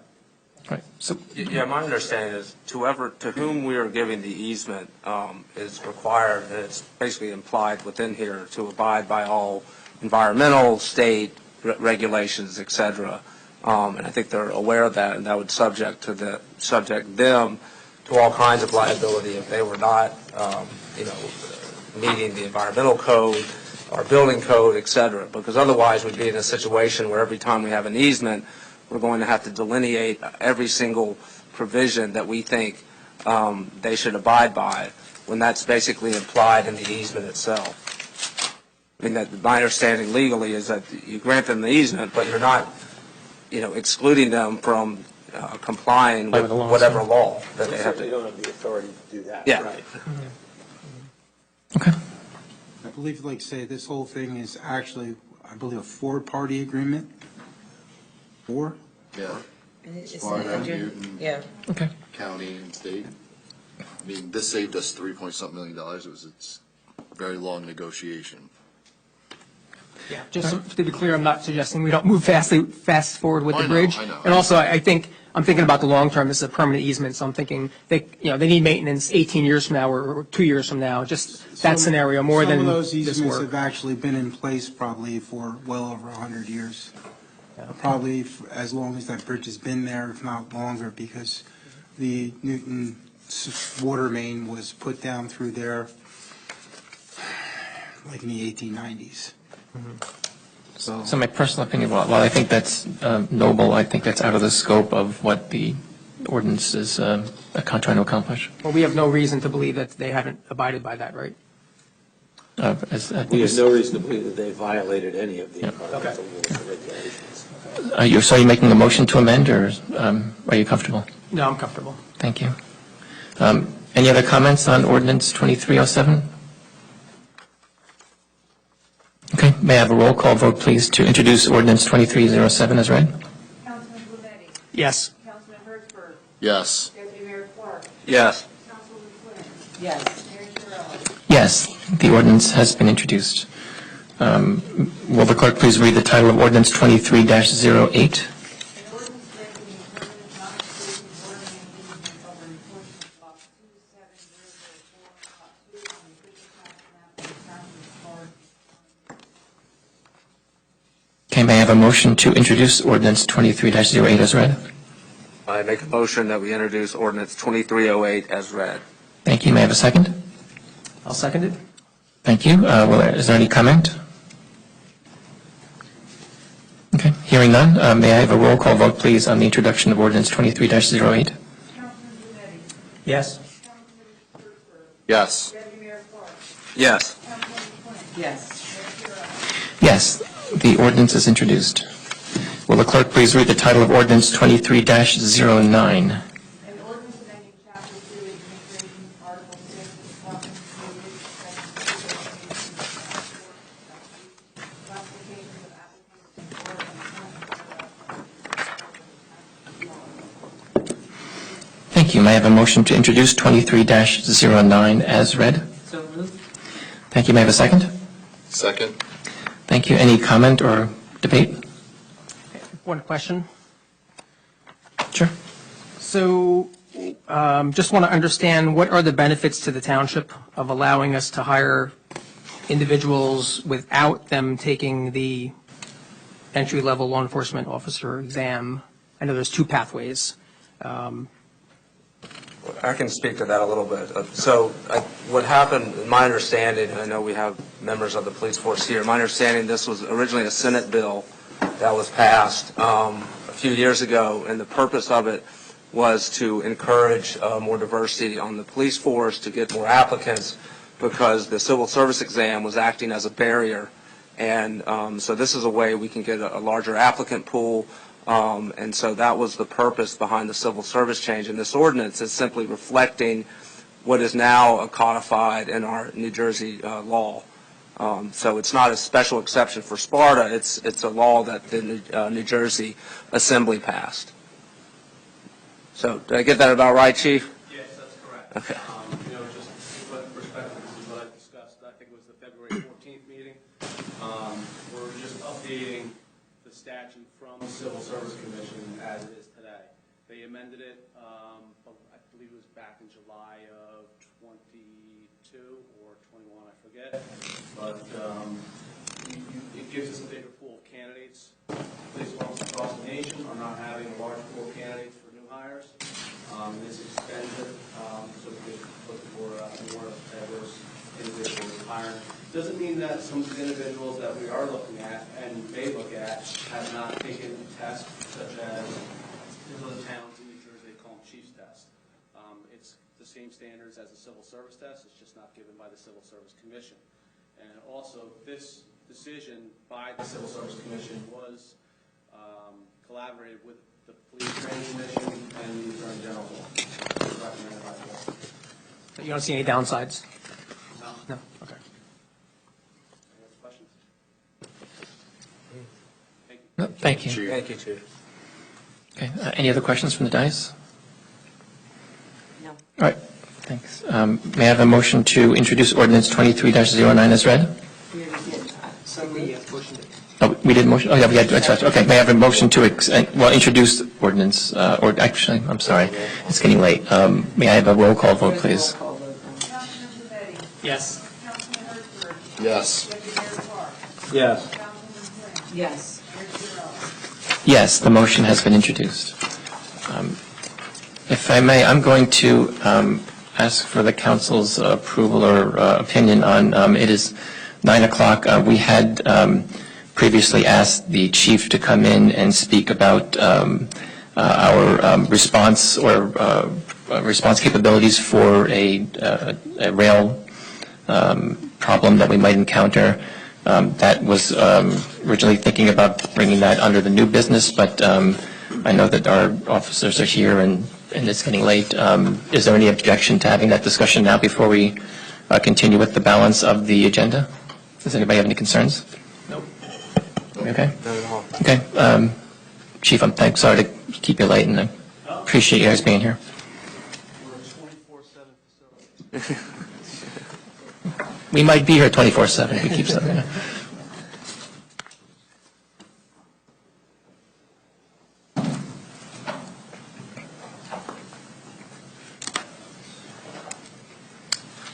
Thank you, Mayor and Council. Jerome, and everybody that's out here tonight. Tonight I have with me Lieutenant John Lamon and Lieutenant Barberry, along with my Deputy OEM Coordinator, Tom McIntyre, Sparta Fire Chief, Chris Angelucci, and Sparta First Aid, members of the Sparta First Aid Squad, Captain Allison Wright, and Search Team Member Dave Smith. The reason why they're here is because if we have a disaster such as this in our town, they're going to be a part of it. So tonight I'd like to speak about a topic that obviously concerns us all. As we've seen in the news over the past few months, there's a lot of trains that are having some issues out there. One particular area of concern, obviously in East Palestine, Ohio. And here in Sparta, our hearts go out to them, families that are suffering through this tragedy out there. And as a police department, in the interest of public safety, to you all, our community, we have an obligation to be as best prepared as we can for any disaster, not just the train derailment, but any disaster, both natural or man-made. So where do we start? We can start, and we can say that as trained professionals, we respond to any type of disaster, any type of emergency as police, fire, EMS, with the skills that we experience every day. Every day we're going to some type of emergency, whether it's fire, EMS, or police. So moving on to the concern of a possible large-scale disaster, we refer to our emergency operation plan, which we do have. This plan is made up from the professionals within our police department, as well as insight from our partners from the municipal, county, state, and federal levels regarding every aspect of handling a large-scale disaster. Our plan is updated regularly and provided to the county OEM coordinator from within the Sussex County Sheriff's Office, as well as the state of New Jersey. So how would we respond to a train derailment? And there are many, many different aspects that would come into play, such as where it happened. Obviously, we have some track and some rail in Sparta, and I'll give you that information in a bit. So where it happened, when it happened, are there injured parties that we could attend to immediately? Are there hazardous materials present? Is there fire or potential for an explosion? What is the weather? Wind is going to play a large game changer in that. Can we get close enough to potential being exposed to hazardous materials? Do we need to evacuate residents, businesses, schools, close roadways? So a lot of different questions, and there's many more that we would be thinking about. First and foremost, liberty and life of treating the injured is the utmost important, and as well as protecting those from possible injury. We would be establishing an incident command in the proper area.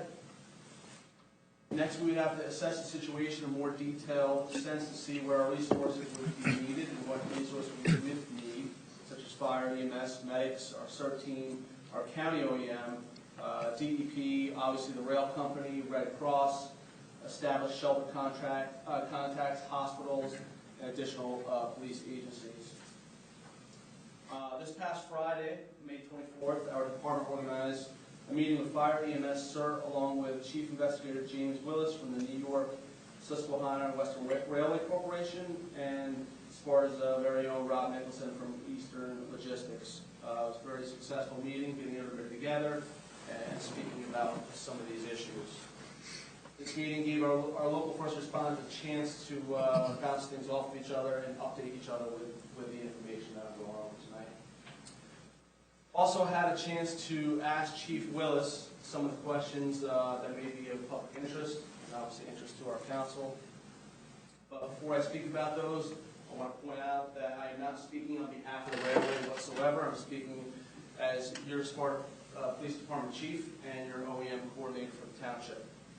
So some common areas of interest. Sparta has 9.1 miles of track in the township, 12 different crossings, both public and private, and deliveries occur Monday through Friday between 4 p.m. and 4 a.m. One of the first questions I asked is, what is some of the cargo that's being carried into Sparta Township? And the answer that was received was there was no toxic, poisonous, inhalation, hazardous material, and no crude oil transported into Sparta Township. Further information that the actual cargo information is not disclosed until it arrives at its location. reasons. Train companies initially respond to the derailment, and this is what their protocol is. And if there is a derailment, the conductor is going to contact their dispatch with information. If reported by a citizen, one of our community members, there's a list of questions to ask of that and what they say. Their dispatch contacts our 911 dispatchers and a train crew. The conductor will provide a list of cars with cargo information immediately, and then Chemtrack, an emergency response information provider, will be contacted at all local, state, federal, railway administration, EPA officials for their involvement.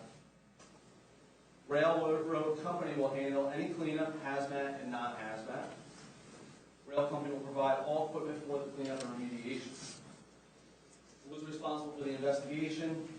The National Transportation Safety Board, Federal Railroad Administration, the FBI, sometimes, and also the rail company will do their own independent investigation. Who is responsible for testing environmental concerns post-incident? The DEP and other federal partners in the rail company. Some of the safety concerns are the security measures with train cars that are left on the track overnight for a long period of time. There are security measures for these cars. Rail cars that are left on private property also have security measures in place. Rail cars that would be left on tracks must be non-hazardous material rail cars if left for more than 48 hours. Cars that are carrying hazardous materials will be moved within 48 hours. Certain hazardous material rail cars, the inhalation materials, which do not come into the township, have to be in a facility in motion, or someone has to be with them at all times if left on the rail. Next question, are these cars inspected regularly if left for a period of time? The cars are inspected prior to every single move, inspected upon arrival, inspected prior to off-roading, inspected again prior to being released, even if they're empty. And empty rail cars are just as regulated as full rail cars. Next question, will businesses with rail allow businesses to park their rail cars there for storage? Yes, but the rail would be on a business-owned property, which the rail would also have a right-of-way to with a rail, and they would have to have the proper security measures for what the business is zoned for. If an area is restricted as to what materials businesses can have on site, does the railroad follow those ordinance restrictions when train cars are stored in Sparta Junction area? Permanent long-term storage is allowed for the area's businesses that are already there and what is regulated under the township ordinances. Federal regulations with the railway does not allow for municipalities to prevent rail companies from transporting specific cargo. Is there a reporting mechanism for materials that are coming through the town on a regular basis? No, there is not, due to security reasons. If there is an emergency, we will know exactly what's on those rail cars from their dispatch immediately. Do we as local law enforcement know what is on the train cars that are stored or moved through the township and county? Yes, we do, for obviously our safety and how we have to respond to these incidents and the right to know. So what else can we do to keep you all safe? Obviously, we've got to continue training, continue our relationships, provide each other with information, update our emergency response plans regularly, and I'm asking the public for information on if we're going to put something out, if there's an emergency, that we need to give you information, sign up for the rating system. That's on our Sparta, you can do it on our SpartaMJ.org website. I hope some of this information was good for you all. If you have any questions, emails on the website. With that, does the council have any questions for me? Thank you, Chief McCarrick. I appreciate it. I think when sent you an email February 17th about it, I think you responded in less than 10 minutes. It was very quick, and I really appreciate it. One question I have is, I think you said that it's your understanding that the material that's being carried on the rail line that goes through Sparta is not carrying toxic or chemical? Non-inhalation toxic material. Non-inhalation toxic. But it could, my concern is really I see these, brave men and women or firefighters here. My concern is, they're going to get a call and they're going to respond immediately. And my concern is it could be a noxious chemical, and I want to know if they have the equipment necessary, because it's different. You have to have a different type of Correct. equipment if you're dealing with noxious chemicals, and, you know, I want to make sure they're safe. So we're looking at some further equipment that would be suitable for us. Each vehicle is equipped with hazmat standard book for us to say, okay, I need to look at that placard on that train. What am I dealing with here? Obviously, we'll respond to these calls. We're obviously responding with caution, and we're getting as much information as possible. We have direct contacts with the rail company.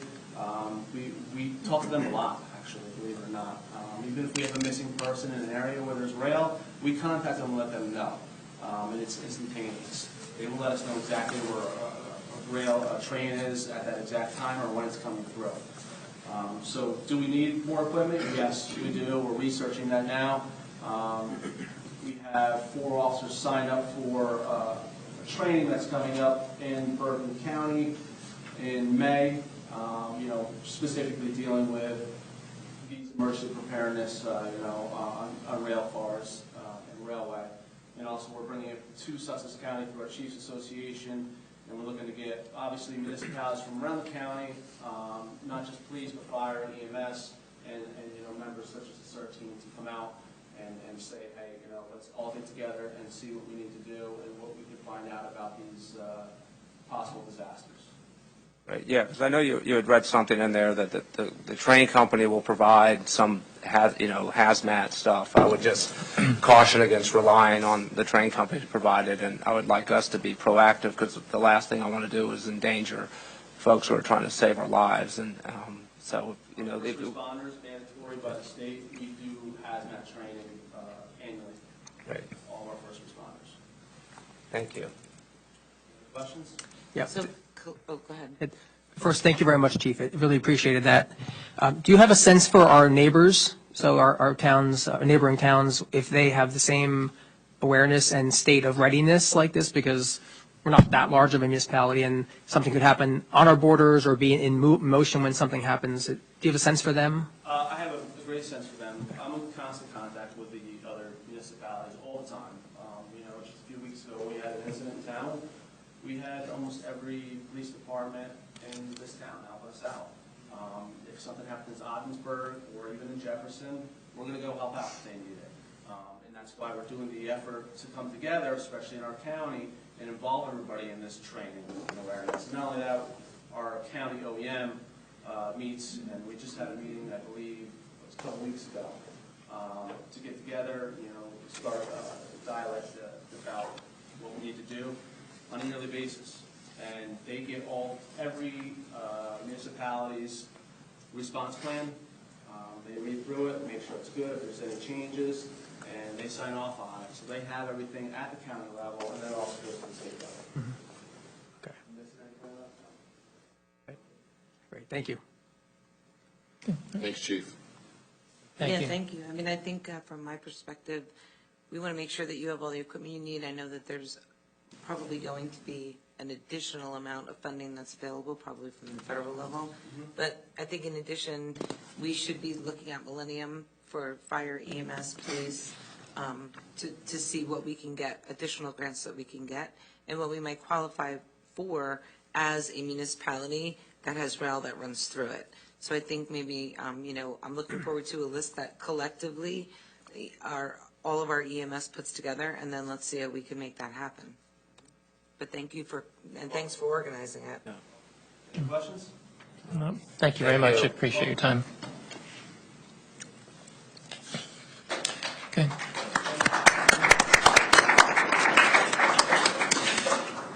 Okay.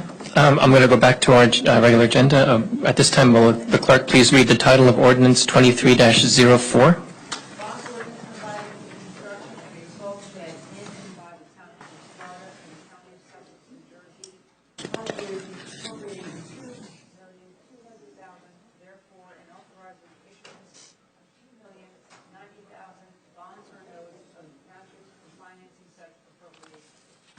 Thank you. This ordinance is up for a hearing. I would like to open it to the public at this time for any comment on Ordinance 23-04. Seeing no one, I'll bring it back to the council. Is there any, actually, I need to make a motion to introduce the ordinance first before we make comments. So is there a motion to introduce the ordinance as read? I'm sorry, we're not introducing, we're hearing an ordinance to hear the ordinance as read. So moved, I'm sorry. To adopt. To adopt the ordinance, I'm sorry. So moved. May I have a second, please? Second. Thank you. Is there any comment on the ordinance?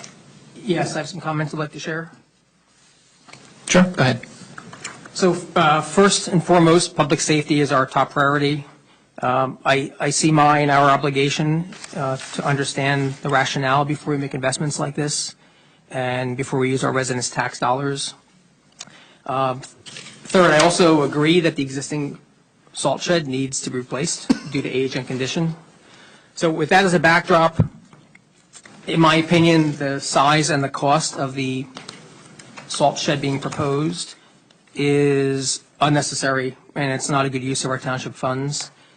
The cost will be approximately $2.4 million, including approximately $200,000 in interest. There are two separate issues in my head here, two topics at play. One is, what's our future need for road salt? We're going to need road salt, obviously, but what's the forecast for how much road salt and how much storage we need? And the second item is just the scale and the cost of a new salt shed, even if we assume no reduction in salt use. So for the first one, if we're thinking about how much salt we'll need in the future, we have to also assume or think, are we going to be able to reduce road salt? The road salt we use and we apply on the roads does not go away. It winds up in our waterways, our soils, potentially our aquifer and our wells. Unsafe levels have already been found in wells in our region, and we're already seeing increased levels of chloride in our streams locally. We need to ensure that we protect our drinking wells and our human health and our streams and our wildlife. Using some of the latest industry practices, which includes technology and equipment, it can help us accomplish some reduction in the future. So what are some examples of these new technologies and best practices? So first, there's equipment for pre-wetting the salt at the time of the application to increase the amount that stays on the road instead of bouncing off and accelerate melting. The second is you can apply liquid salt directly to the road surfaces in advance of a storm to prevent bonding of ice and snow with the road surface. A third is automated application rate technology, and that's based on local specific conditions and are fine-tuned inputs versus a manual setting. The fourth is camera technology to view real-time salt application and the remaining quantities in the truck beds. The fifth is pavement surface temperature sensors. This is distinct from air temperature sensors. The sixth are plow blades with spring-loaded carbide cutting edges. So they feature, think of shock absorbers along your snow plow blade. So they have a floating motion to maintain better contact with the road, the plow between the plow and the road as it travels over variations in the road. The seventh, there are additional truck-based sensors. So there's sensors that detect chloride, residual salt, the salinity levels, the freezing point, the ice presence, and friction. And the eighth example is there's actually tracking systems and software to support detailed reporting of salting efforts. One example of that is H-Track. None of these jeopardize public safety, and that's never in the game. That's never in the cards. But I believe that our vision and our duty is to really utilize the best practices, or at least start trying them out and know that they're out there. Other towns and counties in the United States are using these, even in some in New Jersey. So I think we need to embrace that and possibly incorporate that into how much salt we think we're going to need down the road. At the same time, help protect possible effects on our drinking water, our streams, and our environment. Okay, now the second part. So you could say, okay, well, what if we forget all that? Let's ignore reducing possible salt usage in the future. So what size salt shed is really needed now? The proposal tonight is for 10,000 tons, possibly 8,000 tons. But the proposal tonight is for 10,000 tons. That's what 2.4 million with interest will get you. So I still don't see a financial case for building a shed that's almost 7 times larger than our current salt shed. Our average annual usage is 4,200 tons. There was one outlier year in 2015 where we used almost 7,500 tons. But even in 2015, with our current 1,500 ton capacity shed, we were still able to acquire a sufficient supply. It did not need to tap into our 2,000 ton reserve that we have in Lafayette. So I'm not saying we need a 1,500 ton shed. That's too small. But instead of investing $2.4 million in an oversized shed, we can build one that's more reasonably sized and maybe invest some of those dollars in some of this technology and try it out. We could start small, do a pilot next winter. We could eventually become a role model for the area and for the county, maybe the state, in terms of getting ahead of the curve. So the cost of a 7,000-ton salt shed, which again is still almost 5 times larger than our current shed of 1,500, the cost would be about $1.7 million before interest. So that's a savings of $500,000. If we actually take out the lean-to, that takes off another $170,000, with interest almost $200,000. So now we're talking about $1.5 million before interest. So a savings of almost $700K. So whichever way you look at it, whether it's the first series of thinking, or even if you want to ignore that and think, okay, let's just build a new shed, what size do we need? We can still do a almost 5 times larger shed and save $500,000 to $700,000, depends if you want to put on a lean-to on the side of it. So, my proposal is that we consider approving a 7,000-ton shed. So it would be a big increase from 1,500, 7,000 tons. Not add the lean-to for almost $200,000, which would bring us to about $1.5 million, and of that we could do a bond for $1.4 million. So, thank you for listening, but that's my views on this and some of the possibilities that we should consider before we push the button on something this large. Thank you. Are you saying 8,000? I don't see 7,000 as an option. No, 7,000 is not. 9,000, 10,000. 7,000 is not on the engineer's scenarios, but on the estimate we got to Mr. Zepp from Bulk Storage Company, they had a fourth option for 7,000 tons. But Dean, you're leaving out an important part of what Jim Zepp said he wanted that size for, and that was to sell salt to other towns, knowing that all these towns are struggling sometimes at the end of winter to have enough salt, or even in the beginning of winter to source enough salt. So like we've done so many other times, like our dispatch system, it is way overbuilt for just Sparta. We spent way too much money, but the Sparta residents get that system for free because we use it for other towns and we collect that money. So yeah, there is an investment here. But like Jim said, that investment is made to save the Sparta taxpayers money by being the service provider to other towns. It's possibly true that we can sell salt. If that's the business model and that's going to be part of this investment, then that should be clear, and we should have commitments or interests expressed by local towns. We should have, let me finish, Josh. We should have some interest, and if that's a business model we want to get into for a shared service, then we should know the facts, and we should say, here's the model. We think we're going to make $10,000 a year or $100,000 a year off it, and here's how much salt we need to actually supply that, and we're going to be able, that should be a separate conversation before we go and just assume that. I'm not assuming that. So let's just finish with Councilman Bonetti. Are you good or? I don't know if I should make a motion on that now. Or Well, it's up to you if you want to make a motion. We'll hear everybody else first and then make a motion, or? Well, let's hear everybody else first. So can we have We already have a motion and a second. I meant to amend. So Councilman Hertzberg, do you have any comments to offer? My suggestion for this would be, is we can always cancel the ordinance or any extra money in the ordinance. Right. Let's After go. the fact, let us Person at a get time. the ordinance in place. You can decide what size salt shed you want to go in. We can actually bring Mr. Zepp in for the questions that were just posed about salt systems and the electronics and everything else. I know we have some of those in place possibly, not exactly which ones. Not much. But let's bring Mr. Zepp in, and if we need to put some of that stuff in place, we could use the monies from this ordinance to start getting some of that equipment.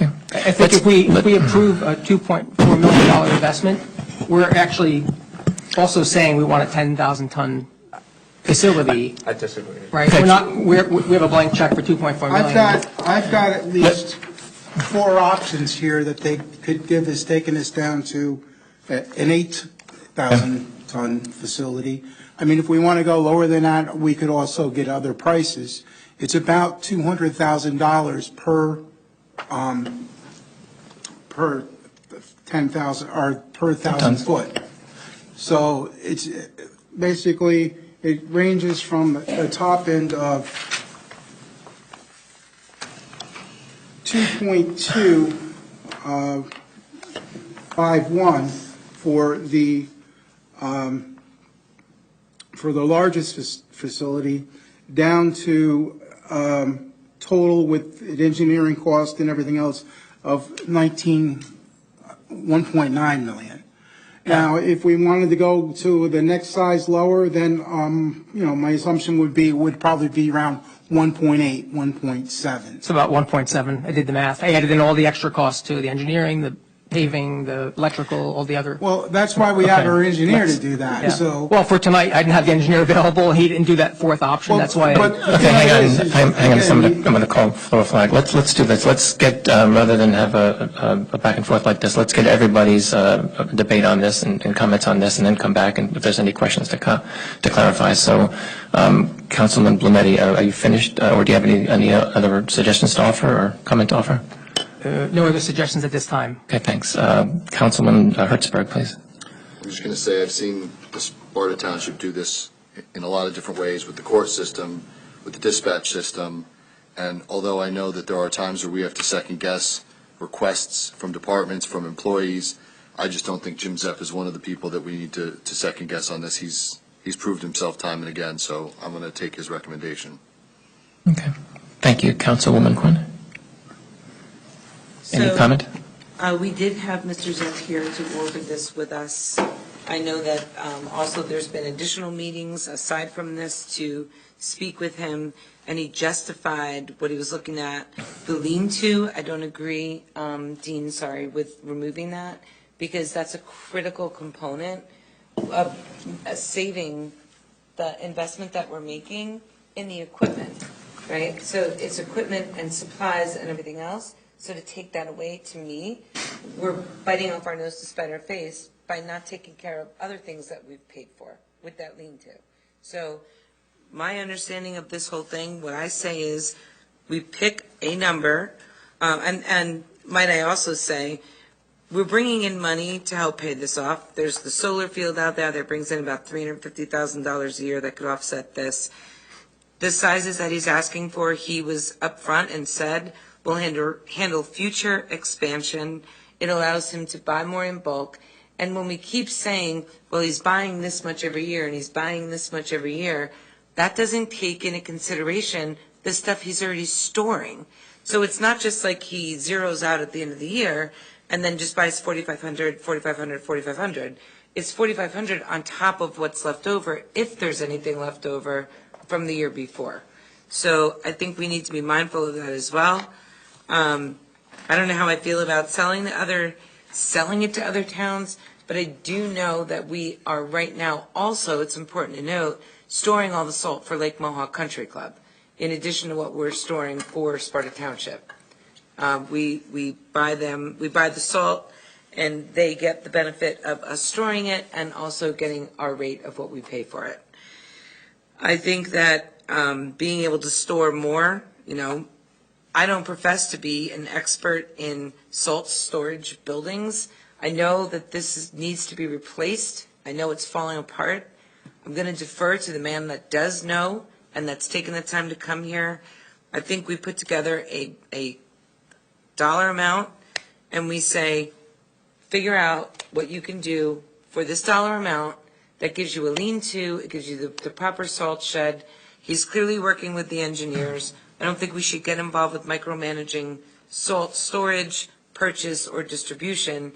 And I'll tell you, we've had more years than just 2015 when we have needed a tremendous amount of salt. We don't know when it's happening. We don't know when it's coming. But if you've been here for some of those storms that we used to get frequently of 2-3 feet multiple times in a month, you would understand the importance of having that salt readily available rather than not having it and being hit with that situation, not being able to respond. So that's what I'm saying. Give him what he wants. Let him pick underneath the budget. I'm taking the advice given to us by the CFO, and what I'm saying is let Jim decide. Anything else? All right, thank you. Deputy Mayor Clark?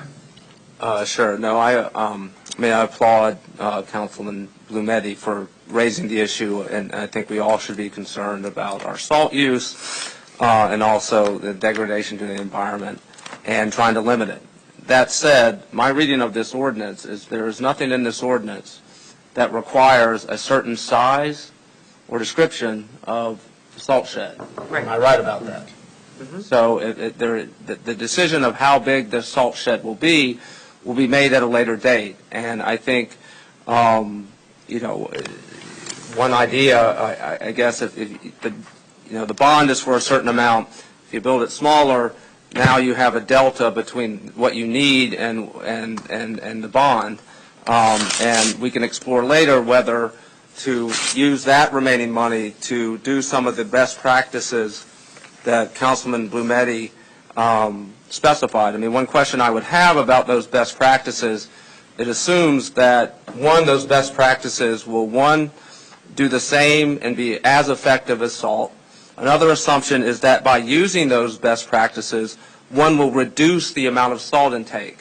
But we don't have that information yet. We have best practices, but we don't have a connection between those best practices and safety, nor the best practices and the diminution of our salt use. And until we have that information, I think it doesn't make sense to go ahead and implement them. I think we just need more evidence. And so, the council has, debated this for months. We've asked a lot of questions, been very responsive, both Sam, both Mr. Zepp. And so, I at first blush with this, I was a hard no. And it took me a while to come around.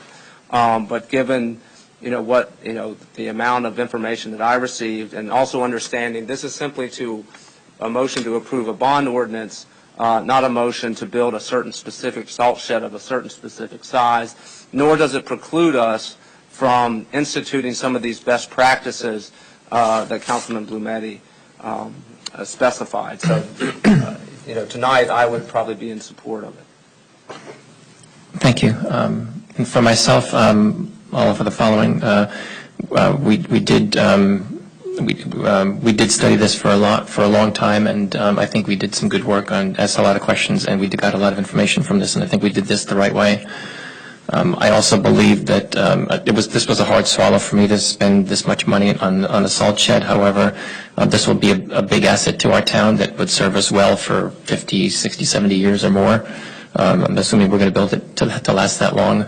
And I can echo all the other comments that are made now. I don't need to restate them again. I guess that's all I'll say at this point. So I'll take it back to the dais again. If anybody else wants to offer additional comments, Councilman I would like to Blumetti. just respond to a few. First of all, the life is 15-year life.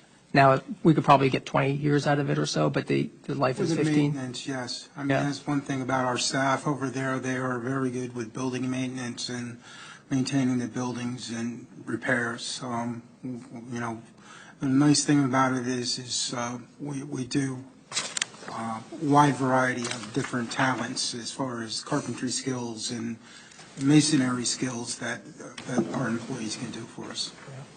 So I would say, first to Deputy Mayor Clark's comments, there are case examples, there are use cases, and there are towns and real-life examples where they are seeing a reduction in salt. And some of them are 25, some of them are 50%.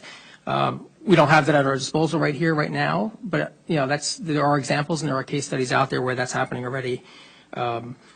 So to a comment earlier about us running out of salt and being worried about that, I think Councilwoman said that, this is still a 7,000-ton shed. It's still almost 5 times larger than what we have today. So it's not like we're replacing it with another 1,500-ton shed. I also don't think that we're micromanaging. I think it's certainly our right and responsibility, our role to be involved in these kind of decisions. So it's it's very important to get the perspective of someone's experience who has worked there for a long time and knows that. It doesn't mean that the council shouldn't get involved and we shouldn't keep another lens and also be supportive of other options. I've heard a few times that voting on this tonight doesn't lock us into spending this money, but for all intents and purposes, it does. The council, this does not come back to the council again, right? We don't get to vote.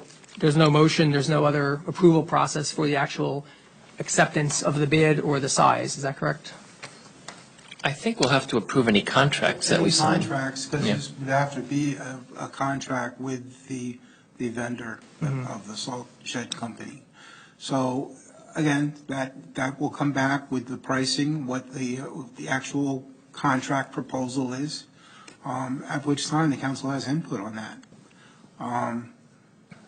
And as far as the amount of salt used and stuff like that from year to year, you've had some good years and you've had some bad years. We've had years that we're taking our trucks down to the port to get them filled up because it's coming right off the ship and it's gone.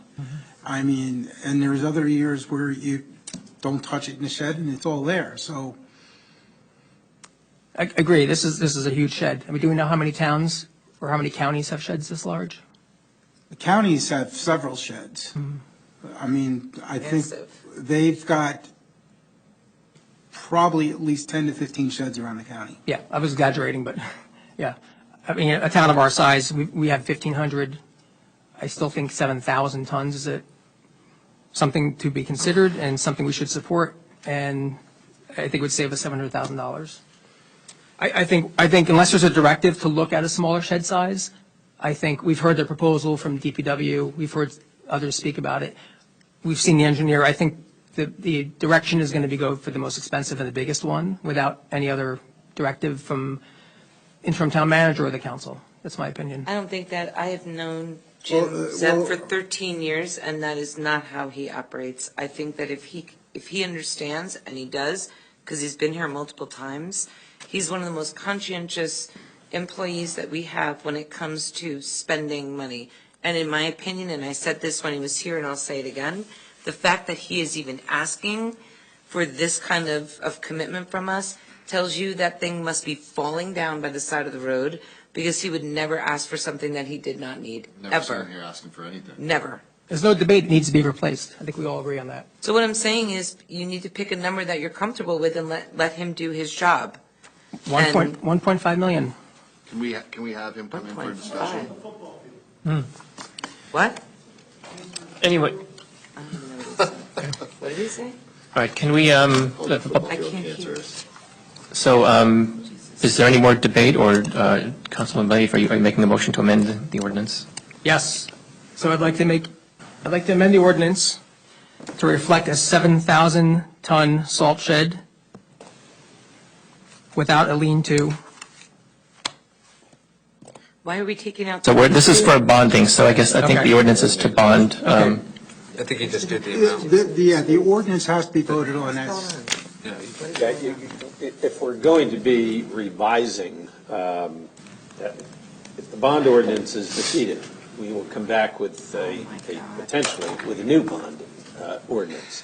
However, we would need to go back to bond council to do an analysis Redraft it. if we're seeking a different number. Okay. Okay. I it mean- cost us more money, so.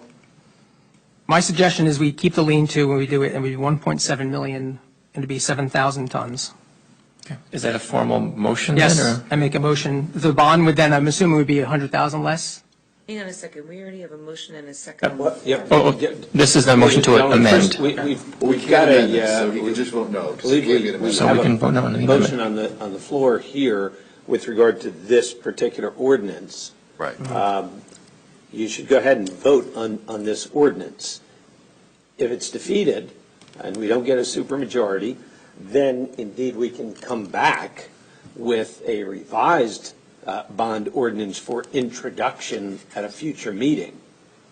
Okay, so you're saying that we cannot amend this ordinance, and I think that's loud and clear, so. Do not recommend amending this ordinance. Okay, that's fair. I would recommend, if indeed it's defeated, we go back to bond council for an analysis of different facts, in Okay. particular, the numbers. Okay, so with that in mind, Councilman Blumetti, are you making a motion to amend the ordinance, or are you going to retract that? Well, can I make an amendment? I do not think it's expedient. No, I would not recommend amending a bond ordinance. So, okay, I'll just state my opinion. If I can't do an amendment, I would propose, well, I won't propose. My feeling is we should make it 1.7 million for a 7,000 ton shed, including the lean-to. Okay. And the bond would be, I guess, 100,000 less or whatever it would be, because we're putting in down a deposit. Understood. That's Thank my you. feeling. Any other debate before we move to adopt? We've already made the motion. May I have a roll call vote, please? Councilman Blumetti, No. Councilman Hertzberg, Yes. Deputy Mayor Clark, Yes. Councilman Quinn, Yes. Mayor Chiarello. Yes, the motion is adopted. At this time, I would like to open it up to the public for resolutions 9-1 through 9-17. So I'd like to carve out 9-17. Do we go to the public first for any comments, and then we? Yes, it's open to the public. Okay, and then we can go to motions.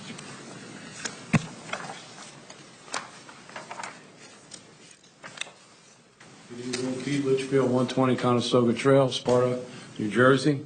First, I want to say I thank you for seeing that the United States flag and the POW MIA flag will not be touched. In my opinion, as a taxpayer, I don't remember any of you running as a position of being banner czar for the town. Okay, is this regarding the resolutions, or is, because right now it's open to the public for the resolutions? You know, you ran against no warehouse. I don't remember anything about banners or any of this stuff. I just think you're opening me and the rest of the citizens here up to lawsuits. I don't care how good your ordinance is, you're going to find somebody that's going to sue you, sue us. And I don't know why this is, how much time we spend on this. It's mind-boggling. Thank you for your time. Any other public comment on the resolutions 9-1 through Yeah, if you can say it, I 9-17? can say it. I'm a veteran too. You know, I don't have to wear my shirt out here. The thing is, I think it's wrong, and that we'll probably get sued for not flying the flag. And I'm sick of this guy following us around to different places, saying he wants the gays to go away, for the flag to be gone. I'm kind of sick of it. I've seen you around a lot. Okay. Can we, any other public comment on resolutions 9-1 through 9-17? Good evening, Kathy Ebenhausen, Scudder's Road. My question is around 9-8. The language of the resolution seems kind of general, so I would like to understand a little bit more about which meetings are being considered. Is it all of the township's public meetings? How it's being considered, when it's being considered, and will the streaming and audio be available for review after the meeting? Thank you. Those are good questions. The ordinance, the resolution is by nature broad. It does allow for each of the, I guess, the council to, at its discretion, broadcast the meetings. It's the nature of the question is, are we going to be specific about which meetings to stream and not stream? I don't think that was thought through or meant to be part of this. What this does is it allows us to do so, and we have the equipment in place. I'm probably not answering your question very well. So you can try it again. The resolution is specifically addressed to the township council meetings. Okay. So do we have the authority to say planning board, zoning board, they also have to broadcast, or they have to decide separately for themselves whether to avail themselves of the live broadcasting? You know, they, of course, as you know, are quasi-independent bodies. I'm not sure. I'd have to see if the township council could direct the practices of the planning board and zoning board haven't looked at that. The only thing That's a I good know question. is, historically, the only thing that we've really ever done where we've altered meetings, and given flexibility, was during COVID. Some of the boards are much larger, so some of the boards had 11, obviously, but during that time, the lead chair of each statutory board got to drive, did they want to go virtual or not? Right. So I don't know. Yeah, I mean, a similar question did come up during COVID as to could we direct Yes. land use boards to hold meetings in public, or could they continue And I to think- make the decision remotely, or would they make the decision themselves as to remain remote? We did, at that time, allow the land use boards to make that determination as to whether, on this particular issue, Right. we could compel them to follow certain procedures and practices. I would have to take a look at that. I don't know the answer of it tonight. I see the operative verb here is shall provide, and so that sounds like that we will provide the audio and video one-directional coverage. And by one-directional, we made it a point to make sure that there's not, at this time, we're not allowing people that are not in the room to participate, only to observe. Was there a reason for that? Um, We're not considering two-way initially? I think, speaking only for myself, I'd like to start small and see how this works, and then if there are other technologies open up or capabilities, or if we're comfortable with it, I think we can take the next step at another time. Would that mean an amended ordinance or resolution? Probably, because this is very specific about one-directional audio. Because involving asking people from the public to comment, it requires a whole other level of. This is fairly simple. I mean, actually not simple. It's hard to integrate the camera technology in with all the audio, and then it still has to be set up with a video streaming service. So it's not simple, but it's another level of complexity to then have somebody monitor a comment and then control those comments and then interrupt at the right time. I think that's a level of complexity that, speaking for myself, that I think is hard to introduce it now, but we can explore it later on. What's also missing that I see that this resolution is very general is who's going to be responsible for running the equipment. I know that was a prior discussion. Is that to be decided? We did, I don't know if we do have the capability of doing it. The camera has an on and off switch, and there are some controls that the clerk has access to. There are some features that we could take advantage of that we may or may not do right away, such as zooming in on a particular person. But we didn't want the clerk, we're thinking we didn't want the clerk at the time being Steven Spielberg and producing a show at this time. We want the clerk doing what the clerk should be doing. And so at this time, it looks like the camera will just be fixed. And we turn it on, we turn it off. But exactly where the streaming service will be available I don't believe has been determined at this time. At least I'm not aware of it. So who will be operating the streaming or what service will be used is not determined?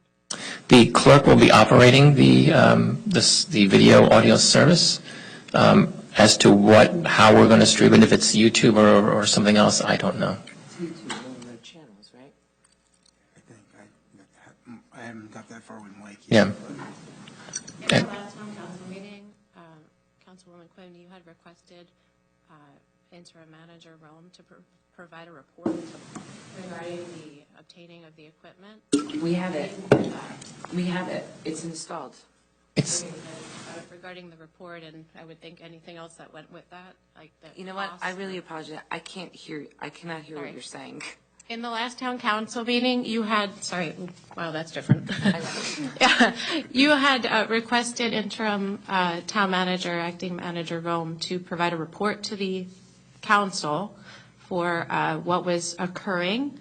Oh, are you coming to lower this? Oh, God, now you're going to move over. Thank you. It was fun. All right. To provide a report to the council regarding, because this has been an ongoing discussion, right, as the resolution states, that there's public interest to have this occur. And a report was supposed to be provided at this council meeting, and I didn't hear one. So I'm not sure so the report from my end, I received two things. One was confirmation that the last piece of equipment was due in with the hopes that we were going to be able to start streaming the meetings right away. And the other report and update that I received was that the equipment was installed, we were ready to go, the back end was in place. All we needed to do was pass the resolution before we could begin. So I did ask, but it came to me. I don't know that I asked it. It went to the entire board. I'd have to go back and listen to exactly what I said. Yeah, I believe But you I did get requested those it updates, and to it be is done. updated for the board. Okay, so does that mean then that it's known what streaming service and how it will be occurring? Or if there is a service or what will be used to do it? I'll have to check with Mr. Dempsey and have him tell me exactly what the service is and stuff like that.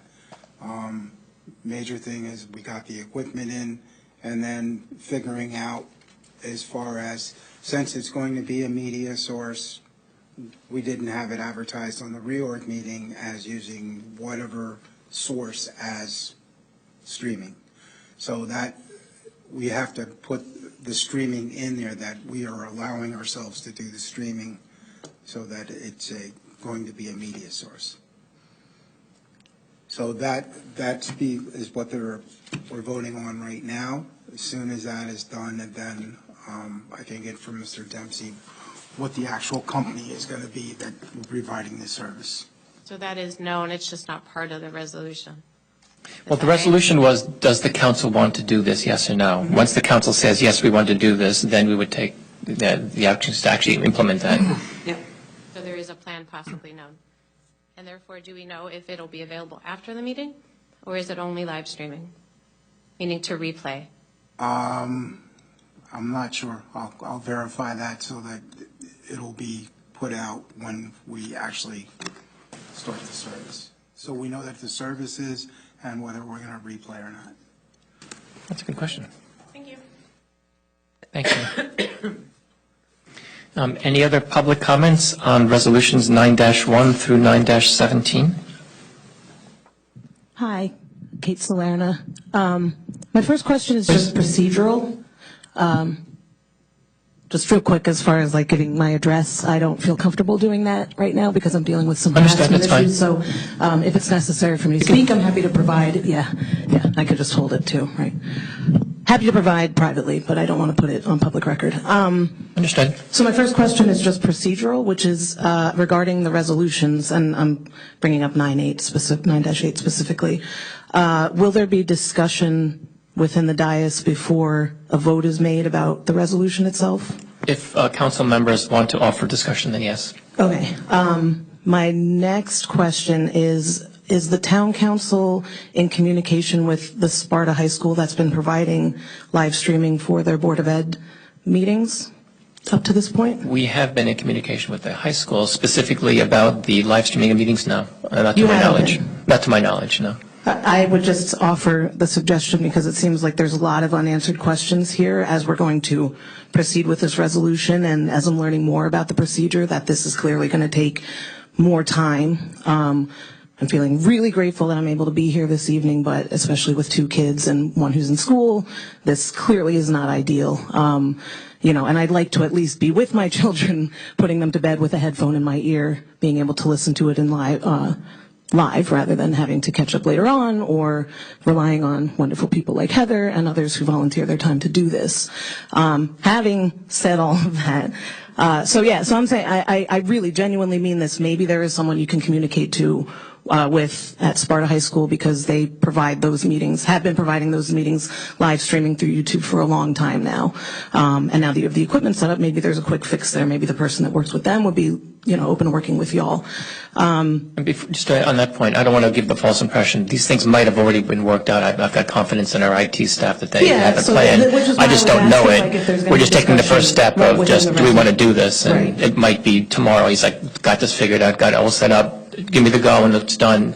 That might be the case. I don't know. Public comment happens before the vote, just so it's out there. Understood. Thank you. And now I was looking at Heather. I'm sorry. Face, and I lost my I interrupted you.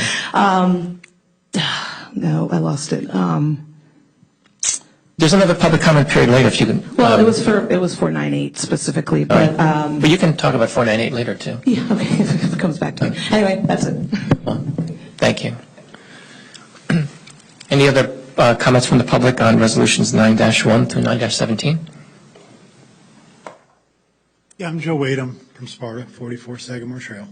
On that resolution that you just spoke of, I believe it was 8, one thing you can do that might help is storing it as a podcast that would allow people to save you money, save you space. And you guys can store it as a podcast and people can still listen. It's just an idea. Okay. Yeah, thank you. Anyone else? 9-1 through 9-17? Okay, seeing that, I'll take it back to the dais. Are there any comments or debate on resolutions 9-1 through 9-17? I think Councilwoman Quinn, you had a suggestion.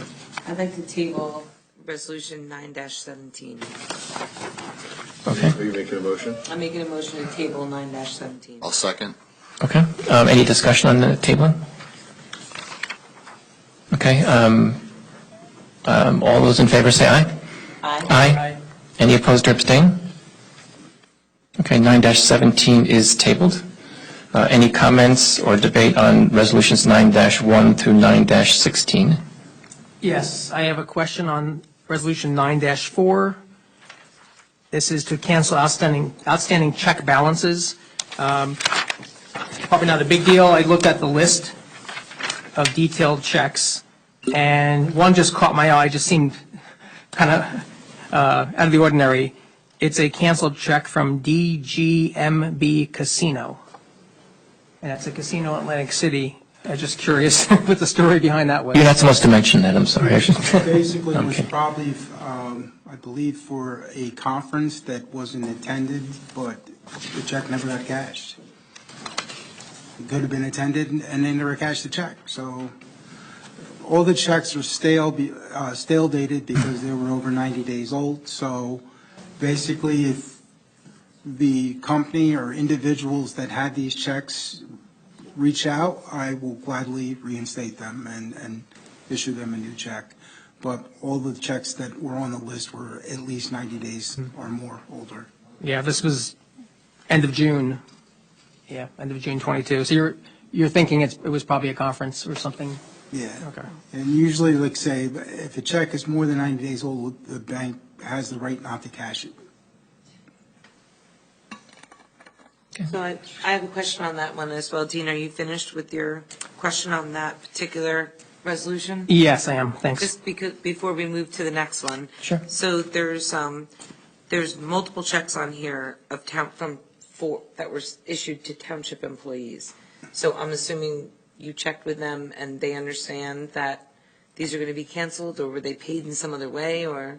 Either way, they'd have to be reissued or whatever. They're either there. If they come and ask for them, we can reissue a voucher and resubmit.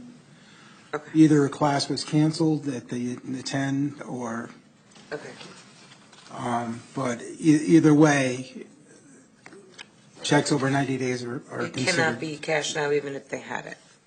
Okay. I mean, they're probably lost, but they'll have to come see you. More than Okay. likely. Okay. Excellent. Any more comments about any of the resolutions, 9-1 through 9-16? Just on 9-8, I'm glad we are doing that. I think what I would like to add is, once we know who our streaming service or provider is, we notify the public so they know this is where you can find it.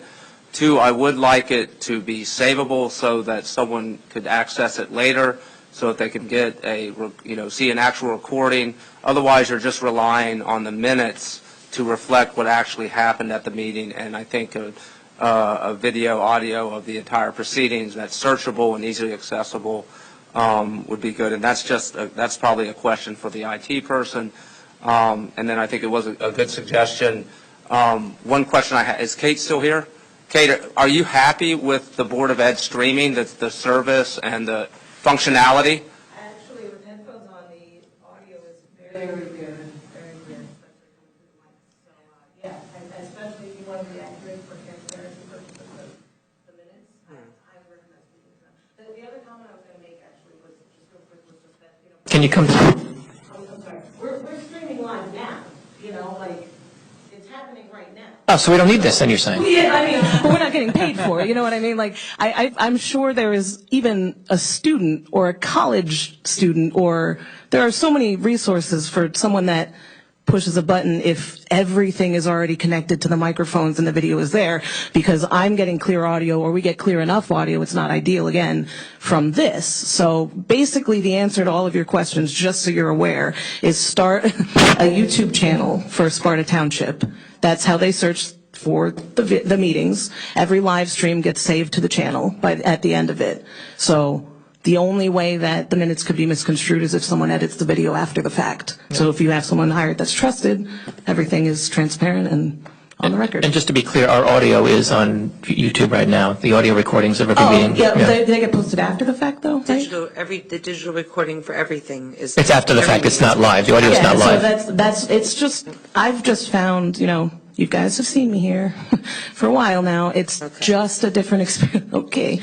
Just a different experience being here live than, and even experiencing it live, being able to hear it in real time in headphones, especially because a lot of the times, and I think, speaking to a lot of what former Mayor Quinn, Ms. Councilwoman Quinn has been saying for a while now, is the discourse and the division has been really, getting more and more tense, and I'll, bring this up in the next public, whatever. But the point being, sometimes we do need to hear things in real time and digest them so that we can come back later and, we can react immediately, right? And then digest those emotions to come up with something that we might want to say at the next meeting.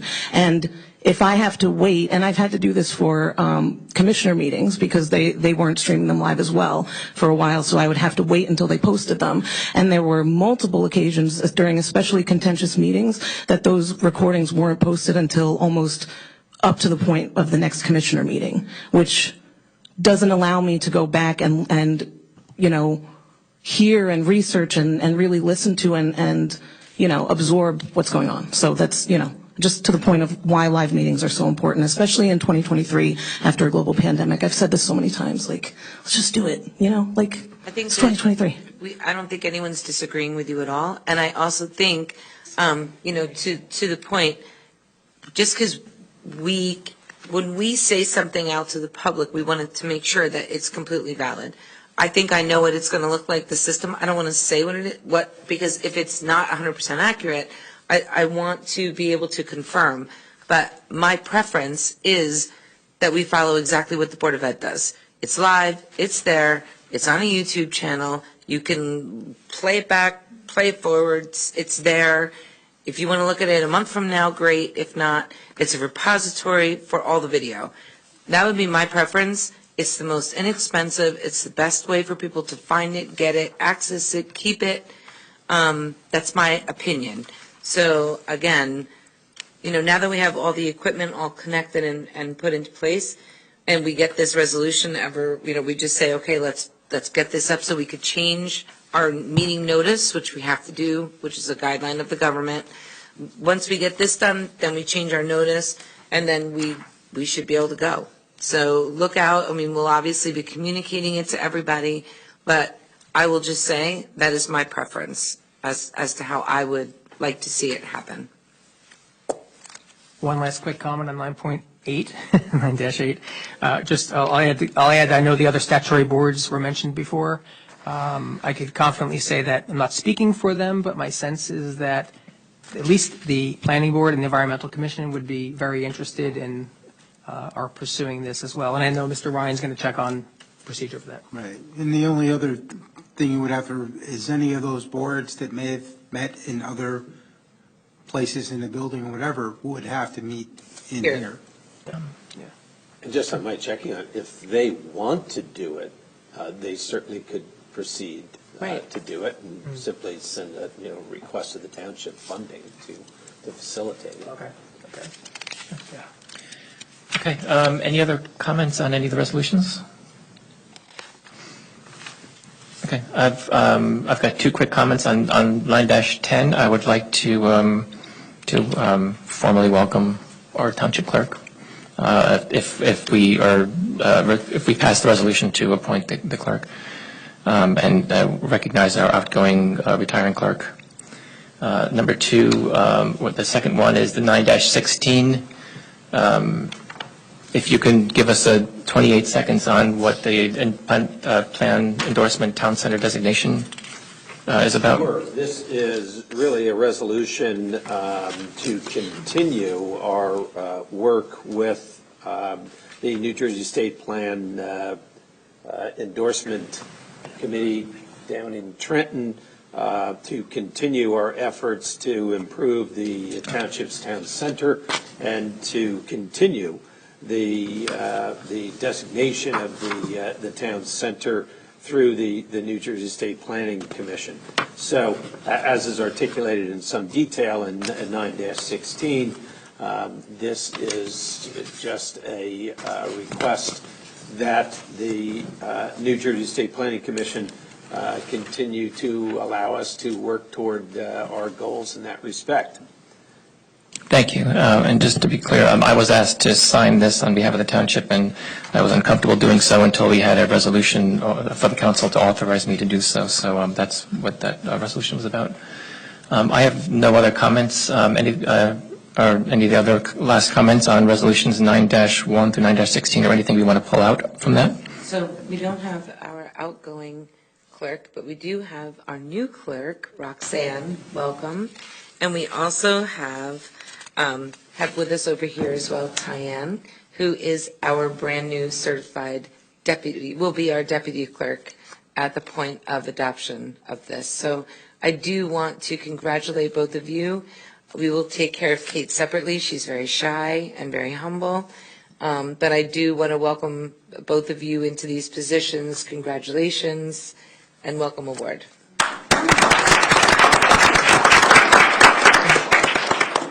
You can work at the camera if she'd like. Well, I also want to take just a minute while we're talking about the streaming and thank Mike Dempsey and Joe and Sam for all the, and former Chief Spitaletto as well, because I know it was very, very stressful navigating to get the pieces together. I know that it seems simple, just throw the camera on like you do, whatever, but the problem in this room, we've said it a million times, is because it's court, it all has to be a certain way, and the acoustics are awful. Half the time people right here are talking, I can't hear what anyone's saying. When you were talking before, I could hear your tone of your voice, but I could barely even hear what you were saying. So acoustically, if you notice, we also put up these tiles, these tan tiles to try to help with it. But the room is tricky, and it requires a little bit more to get it right. So I do want to thank Jean, I want to thank Mike Dempsey, I want to thank Sam and the staff for really helping us and their patience and the public's patience while we also waited and suffered the supply chain issues that everyone else in the free world did. So I just want to thank the staff for seeing it through and making it happen. Excellent, thank you. Any other comments on the resolutions 9-1 through 9-16? Nope. Okay, may I have a motion to adopt resolutions or to approve resolutions 9-1 through 9-16? I move we approve resolutions 9-1 through 9-16. Thank you. May I have a second? I'll second that. All those in favor say aye. Aye. Any opposed or abstain? Okay, the resolutions have passed. At this time, I'm going to take a 5-minute recess. I know it's late and we'll get us going soon again, but at this hour I think it's appropriate, so 5-minute recess. Can I have a motion to adjourn for 5 minutes? I'll make a motion to adjourn for 5 minutes. Thank you. May I have a second? Second. All those in favor say aye. Aye. All right. Give us 5 minutes. Aye. All right. We're in public session again. Then I want council liaison updates.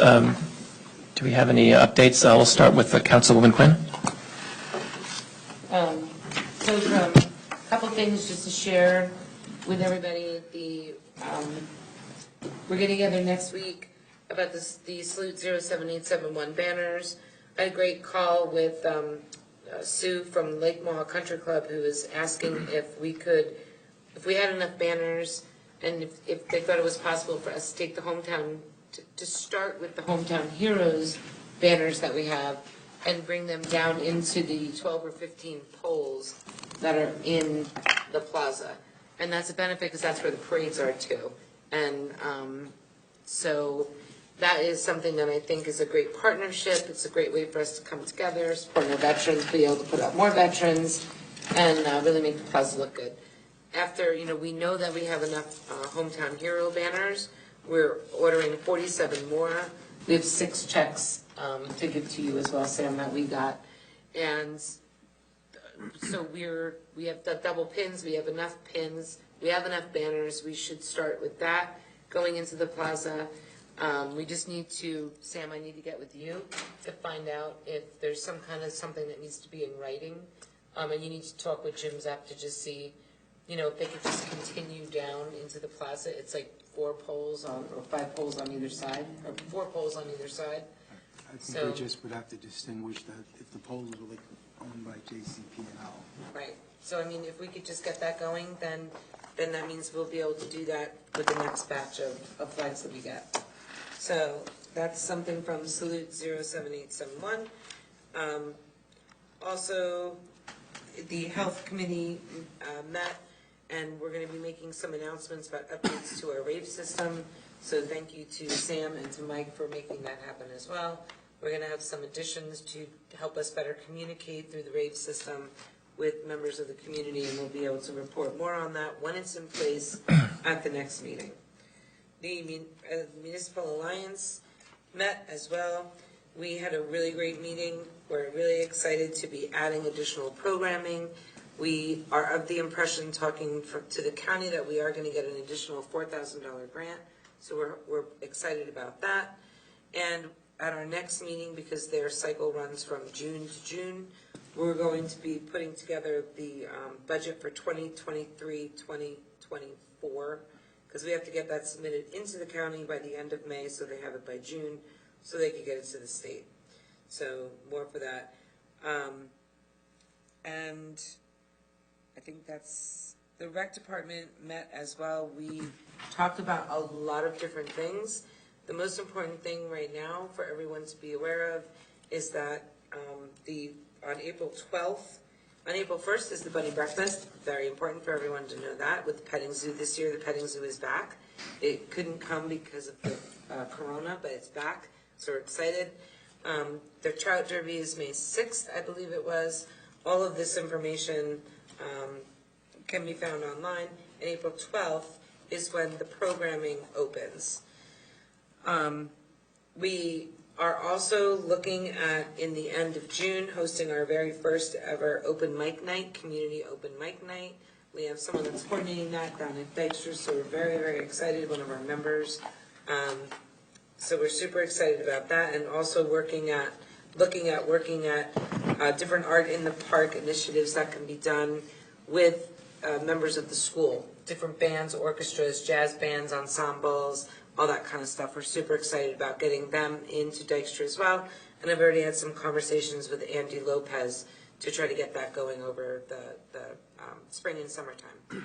Also, with regard to the movie nights, those are also, they're going to be this on Friday nights this year instead of Saturday. They're trying something a little bit different. And we're also trying to get opening acts for those, so that when families come down there while they're waiting for it to become dark enough for the movie, there's entertainment. So we're working on that as well. Track program started with over 70 participants. It's very strong. Super excited about that. Kayak is underway. Archery is a new day camp offering. So that's something that's new to our to the community. Filmmaking camp as well. Cricket is back. Taekwondo is something else that is new. The senior trips have been published, so that's great. And just to confirm, May 6th is the Trout Derby. We talked a little bit about White Lake as well, and some different things moving forward. One of the things I really want to just bring across, and then I'll sort of move off of this, but we implemented a program. There's a program that is being implemented right now, because as we all know, there is an increasing need for AEDs, quick access to AEDs, defibrillators in the parks. And in order to get defibrillators out to each team, the defibrillators have been ordered by Gene Montemorano in the rec department. The concept is that they will be given out to the teams. The teams will sign them out, so the township will buy the equipment. The individual sports programs will sign out what they need, and they will only be given as many as the fields they have that run in parallel. So in other words, you're not going to get an AED for every single field. Let's say you use 3 fields a day, that's your maximum. The program will be given 3 AEDs. It's up to the program to get them to the coaches that are going to be on those 3 fields that day. So this is a great way for us to be able to bring more safety to our programs and our participants. We also talked about a lot of different ideas. I don't want to really talk about any of them right now, but I will say we're excited to have the conversation back about dog parks. We did a little bit of discussing about where we could add some pickleball courts and possibly some interactive features that are out of the norm and in the parks and the playgrounds, and also the update of equipment to be more inclusive and unified and to be more geared toward kids across all age demographics, rather than having every single park just be for like 3 and 4-year-olds. We want everyone to be able to play. So special thanks to everyone on the committee. We have 2 new members, Derek Pivko and George Segal. George Segal's the one that's organizing the first ever Sparta Open Mic Night. It's going to be at the end of June, so again, we're excited. I have a question about that. Sure. Not that, but rec department. Did you guys discuss, or did Jean bring up the fact that a lot of the sports programs have been asking for storage? Yes, sir. So that's the next part of the report. You read my, I absolutely. So old business was highlands and wetlands and boardwalks through different parts of Sparta Township. Making sure that we're growing the unified, inclusive programs. We already have Challenger, top soccer, basketball, and football. So we're really excited about growing more programs through the inclusion. Also, we talked about revisiting the Sparta Township getting an indoor sports facility of some kind, like a turf indoor, not a bubble, but maybe a barn. But again, these are all things down the road. And we talked about storage in the parks, which is grossly undercompensating and undersupporting. So I brought it up again in old business. Jean agreed and said. I had a conversation with her because I know she's been approached. I've been approached. Yeah. These programs, have hundreds of thousands of dollars worth of equipment, and it's all scattered all over town in people's businesses and facilities. Yeah.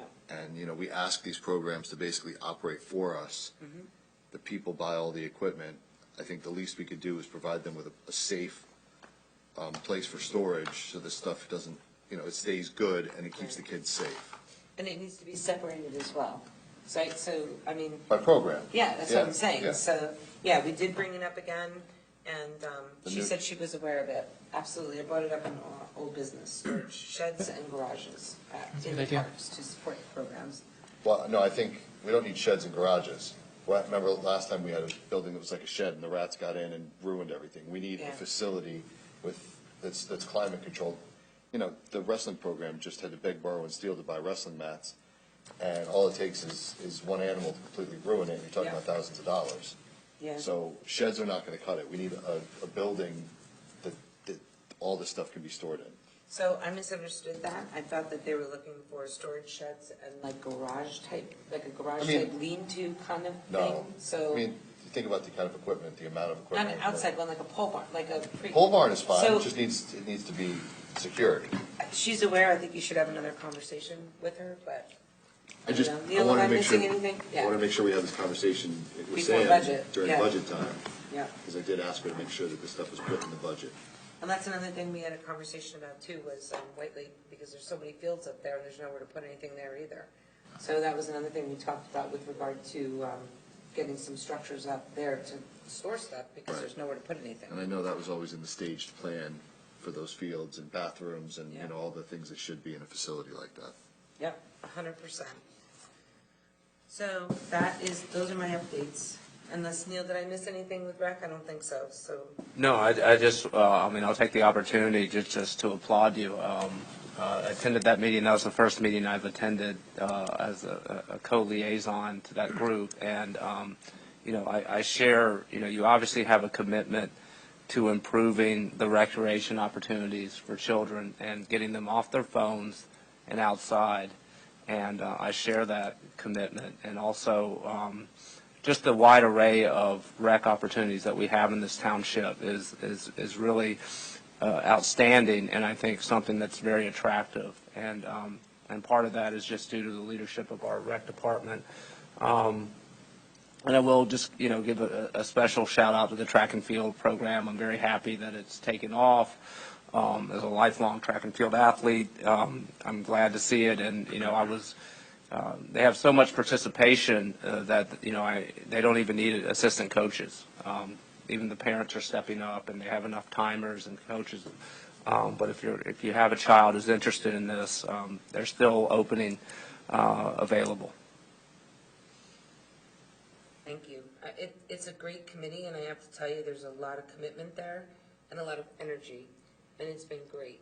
So proud, and our rec department does such a great job across all the demographics, Excellent. Anything else?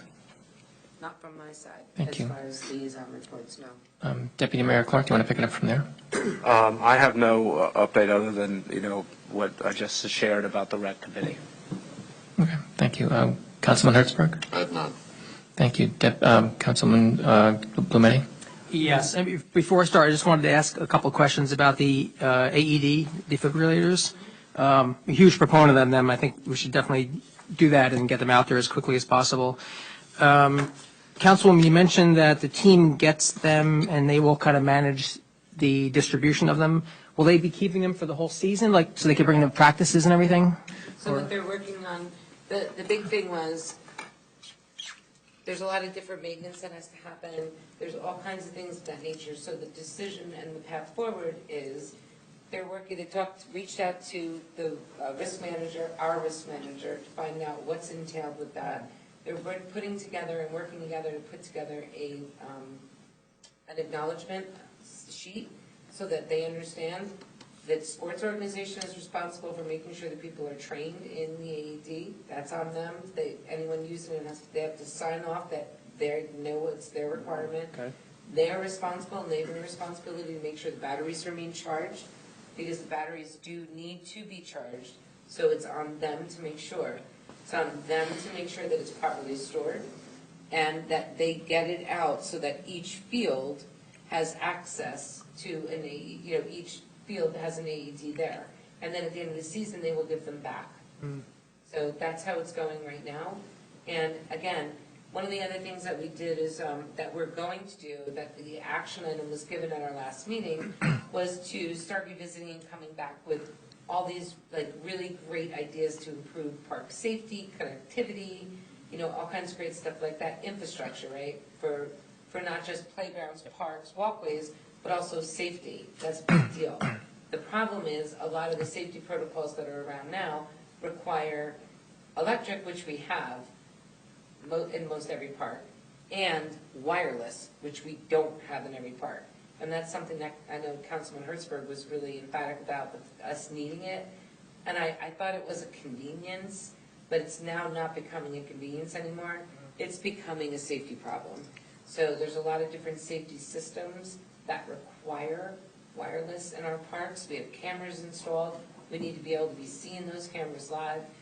Some of the things we talked about with the blue lights, like when you go to a university, and having them so if someone's sick or getting attacked, or God only knows what's going on, someone goes down, you could hit the button and it goes to dispatch, but it's all wireless. It needs all that. So we have a lot of ideas that we're going to be compiling and organizing, and then Jean will bring them all forward. I mean, we're advisory, so we can come up with all the ideas, but Jean's team is really who makes it happen. And the expenditures for all of this is going to have to come to the council for approval through the budget or capital improvement. So stay tuned, but that is the protocol. How many, can I ask, how many AEDs are we ordering and how soon will they get here? I believe 13. It was 8 and she changed it to 11. Okay. Because 13. there was, I think it was cricket or so, I forget which. I think it was 13. 13 is what I heard. Was it 13 total now? Yeah. The number kept going up and up. I think the original price, order. the price was like 23,000, but I says, once it's out there, when you think about it, tell me how much one light costs. Yeah. It's priceless, so. Yeah. And how quickly, are we getting this soon, or is there a backlog? They got them on order. As for anything, things are starting to lighten up as far as getting stuff in, so we're hopeful to have them in when we get into the main sports season. Okay. Oddly, I think it's actually better that the orders are broken up, because what I'm finding is the big, huge orders take forever, but the little stuff seems to get there in a more timely fashion, so. Okay. Thank you. Update on the Environmental Commission from the last 2 meetings since we've met here. 4 items. The first one is we reviewed a zoning board application 6-23 recently, which is 409 Woodport Road. Sent that into the zoning board. Second one is this past Thursday, the 23rd, the commission hosted a public education event here in the chambers with Great Waters, New Jersey, and they focused on the water systems and streams of northwestern New Jersey and Sparta, and focused on the value for recreation and other purposes, and also the risks and ways to protect it. The third is the Environmental Commission will be pursuing a small grant through ANJAC, which is the Association of New Jersey Environmental Commissions, for open space stewardship. And I believe the focus will likely be on the Sparta Glen. It's just a small grant to start, though. And the fourth, just mentioned again, Earth Day community event out in front of the town hall here, Saturday, April 22nd, from 11 a.m. to 3 p.m. There'll be exhibitors, there'll be kids' crafts and book readings by an author for kids a few times during the day. There'll be music, still looking to and hoping to get a food truck, and there'll be some other, I think it's about a dozen exhibitors here altogether. It won't be for selling necessarily. It's not having companies come in and sell their stuff. It's mostly for education and awareness. And that's all I have for commission. Excellent, thank you.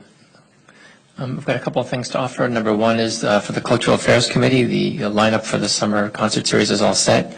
I believe it's on their website, but they were happy to fill every slot. Secondly, the library board met. Nothing really of note to share with the council, but library's in good financial standing. They talked about some programs with the neighboring libraries, but just conceptual at this time. And thirdly, as Councilwoman Quinn mentioned, we did have a health committee meeting, and during the meeting we did get an overview of some of the services that the county does offer our residents, and we're hoping to make it those services more widely known and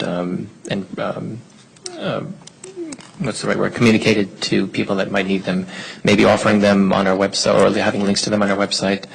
We did get a really good overview of the food pantry that's right here, the Ecumenical Food Pantry in Sparta.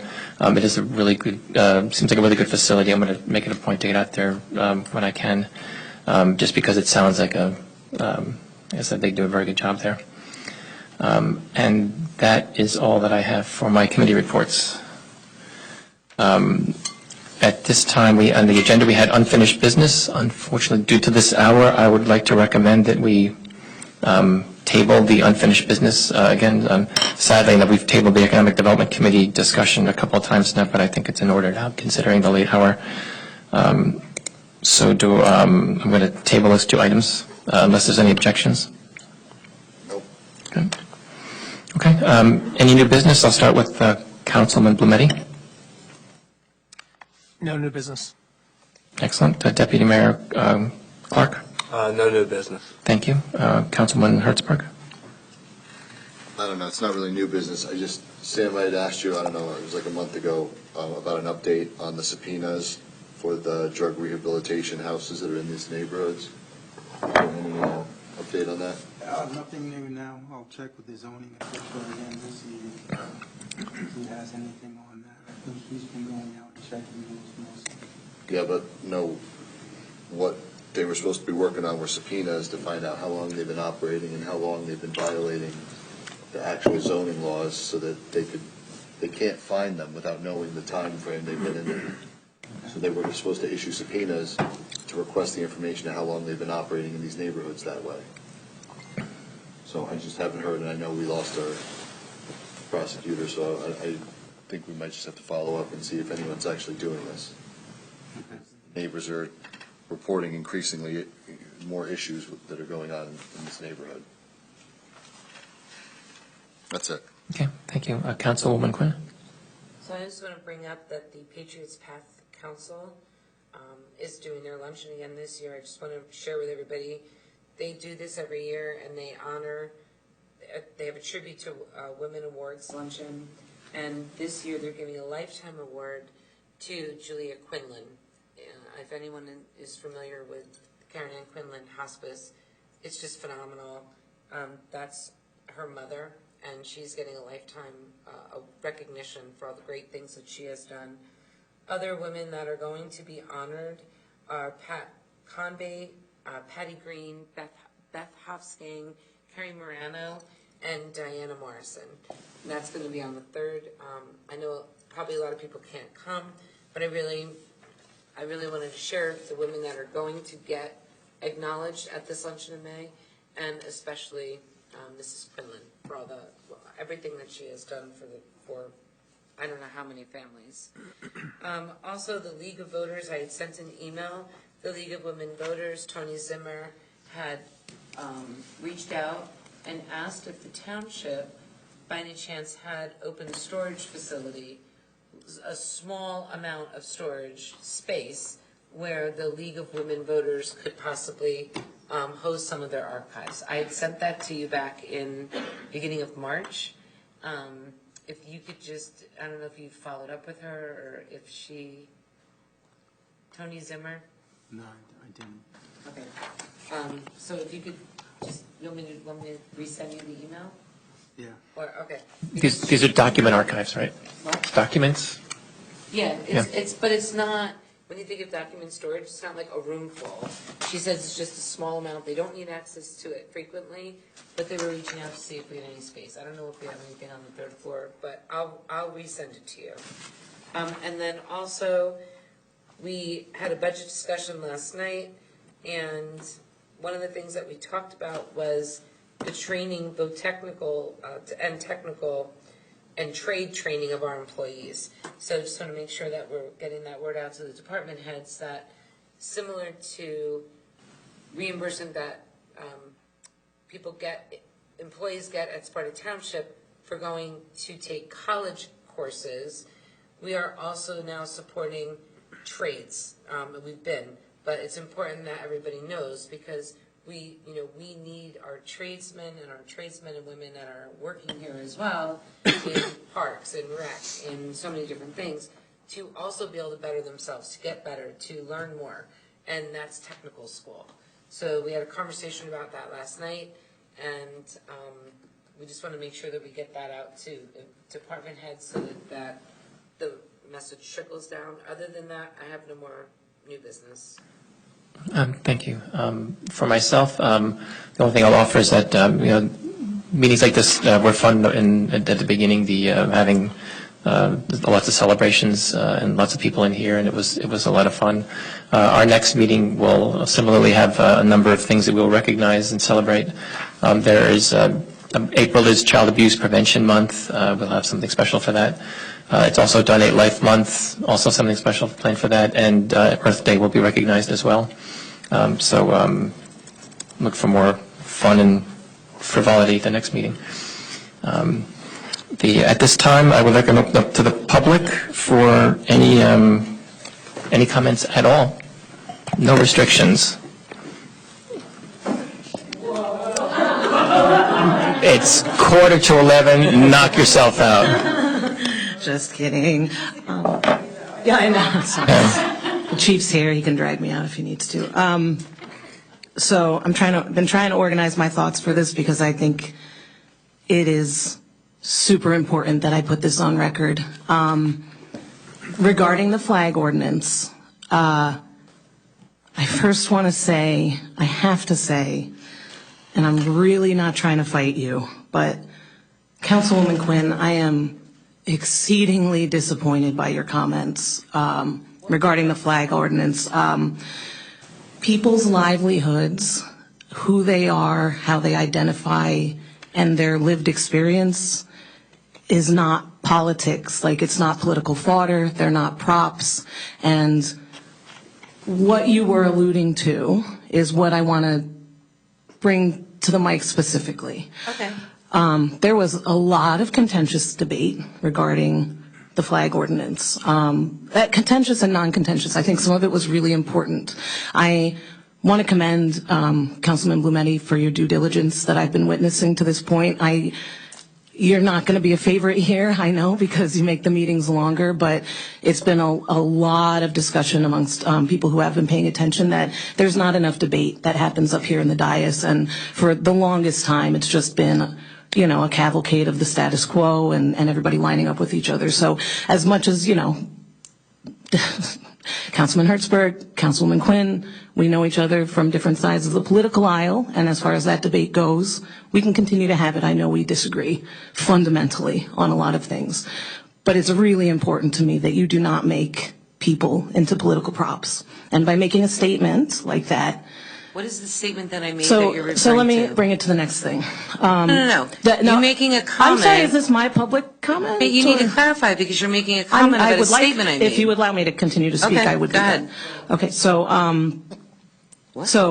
there was, again, a lot of debate regarding the flag ordinance, and I think some of that is really, really good, because I actually agree with the idea of the slippery slope, and we don't want any hate symbols coming in here, and that's the kind of integrity that I expect from Sparta Township, having grown up here and lived here my entire life. Having said that, we all know what flag we're talking about here, right? Like, the only request that's been made in the last 3 years for any flag other than the American flag or the POW flag, Palmilla flag, is the pride flag. That's what we want. And Councilman Hertzberg, yet again, made another comment up in the dais about a couple people speaking for the entire community, but what's actually been happening is the community has been showing up and asking you to stop being like this. Like, there's also... Stop being like what? There's also, I love the language that's being put in here, and the fact that it's come down to now a question of whether or not the pride flag will be flown only at the municipal building, because this is the only place with 2 flagpoles. You know what?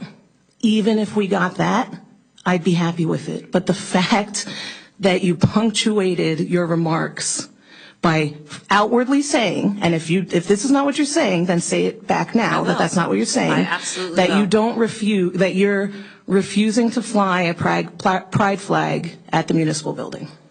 Let me tell you, this is exactly 100%. I just want you to be clear. No, it's twisted.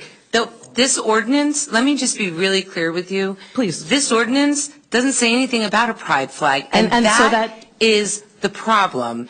If people would just say what they want to do and put it in writing, we wouldn't be dancing around all over here. I love that the you way said this that is written, the way if you want to talk, go to the mic.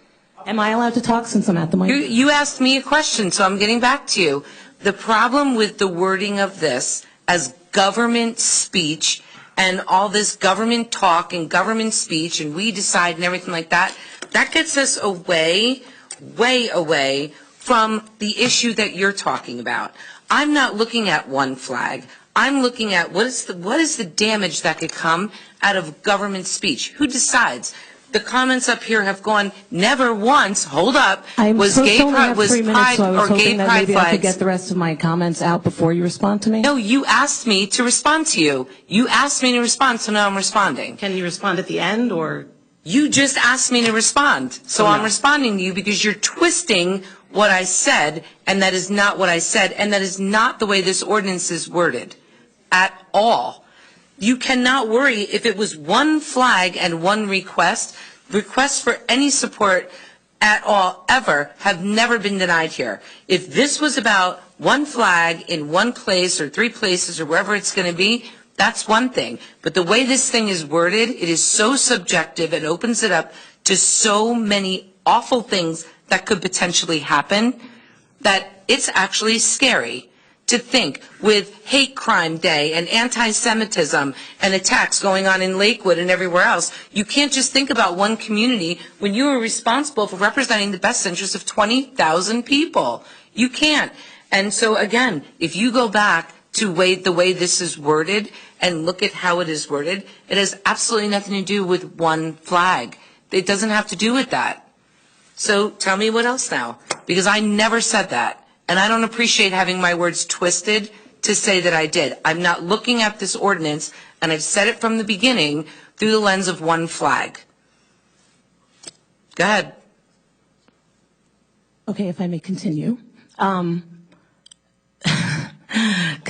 Speaking to the benefit of the entire community and surrounding communities and all of that, in one meeting, granted it is coming up at 11 o'clock, but in one meeting, I just wanted to make sure that I noted that y'all approved an ordinance for upwards of $2 million project, which give or take 700,000 of which is not necessarily accounted for, and there's a lot of language within that ordinance that wasn't addressed, and a lot of conversation that was also reinforced by Mr. Ryan to push the ordinance through and then deal with the details later. Before that happened, and that's $2 million for the township, and we don't, just want to make sure it's on the mic that we state what Mr. Blumetti said, which was that we don't have buyers for extra salt. Okay? We don't right now. If we did, Make that statement. If we did, you had every opportunity to say it on the Yeah, mic. make and you that didn't. statement. So regardless, We don't have that buyers for ordinance. something we don't have. Holy God, can I finish? Don't make assumptions and say them if they're not accurate. How are you council people that are not able to let people finish their statements? How are you up here? We're up here speaking the truth, because when you get up here and you interrupting twist the public words that comment, are and said, you don't even time the it's public ridiculous. comment. What? You don't even time public comments, and you've interrupted me 3 times now. One time you asked me to answer you, so I did. Don't twist Okay, it. Don't 2 twist times. it. I'm not twisting anything. It's live, and Well, if you're going to hopefully gonna be if you're going to recorded in misrepresent what perpetuity, Mr. Blumetti says too, so that you get your soundbite out of it, so that you can say, "Oh, I said this." Ms. That's Quinn, not the what he entire said. meeting is live. The I entire understand. meeting is there. Obviously. Your words are there in perpetuity. Well, thanks, Kate. Thanks for the update. I would never have known. Of course I It know seems that. like you don't, because you're saying I'm Okay. twisting your words, but your words are recorded. They're not my words are recorded. Your interpretation of my words is not correct. Okay, Listen to my the recording. final point, to your point, Ms. Quinn, is these meetings are bi-monthly, correct? Pride is in June. So there are 4 before you would potentially be asked to, A, recognize Pride Month and have a decision about whether or not you will fly a pride flag. So on the record, at this last meeting before April, and because you are now going to bring this ordinance back, and once again, come with the details and have a whole other discussion at the next meeting, and we'll see where we go from there, I would like to formally request that the Sparta Township Municipal Building raise the pride flag for Pride this year in June, based on the ordinance that I expect will pass when you find all of the details and figure them out before June, which gives you 2 months. So if that's what you'd like to request, according to the ordinance that we are entertaining, that request has to be in writing. So if you could make that in writing, either by email or letter, and send it to the township clerk, I think that would be helpful. I will do Thank that. you. I want to be very careful. Please be careful and clear. I want to be very, if you want to have a conversation, let's do that. I want to be very, very clear that anyone that reads this ordinance, anyone, it doesn't matter, you can't look at this through a filter. You have to look at the wording and the way this thing is worded. It's being twisted to be utilized for one flag. Very simple request. You have That's fine, and you were told to put it in.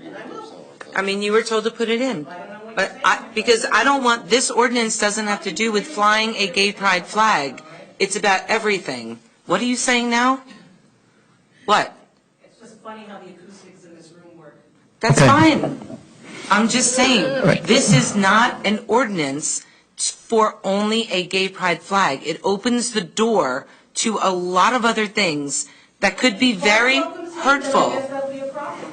What? If Sparta entertains hate, and hate comes to Sparta, and Sparta's willing to entertain it, then I guess that will be a slippery It's little not problem. just anti-Semitism. I'm sorry, if, Okay. Any other comments from the public?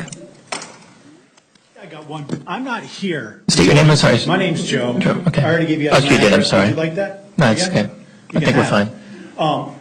Here's the deal. I showed up because the way you guys treated people in two different ways, the warehouse and the pride flag. I wouldn't be here. I wouldn't have talked to you. What pride I wouldn't flag? be here. That's my problem. What pride flag? No, what conversation pride are you flag? talking about? Are you talking It's about how our you comments treat around the other people ordinance? down here. It's how you Really? get up on your bully pulpit and start bullying right. people around, and especially you over there, because I remember you. Okay. And you did waste $1 million on a cancerous football field that hurts people instead of letting the kids play in the mud like we did when we grew up. Okay. All right. Any other questions from the public? Any other comments from the public? Excellent. I'm sorry, go ahead. No, just, I will take issue with the, not with the public comment, but to characterize this ordinance as, poorly drafted.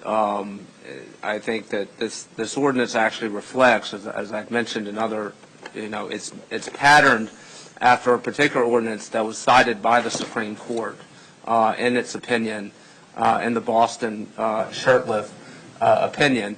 And particularly, and I'll just read briefly some language. I think a lot of the parade of horribles and slippery slope arguments are ones that the court has dealt with, and it's to me it just shows a fundamental misunderstanding of the concept.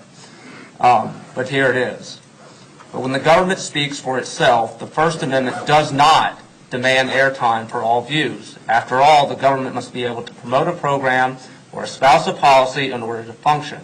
When the government wishes to state an opinion, to speak for the community, to formulate policies, or implement programs, it naturally chooses what to say and what not to say. That must be true for government to work.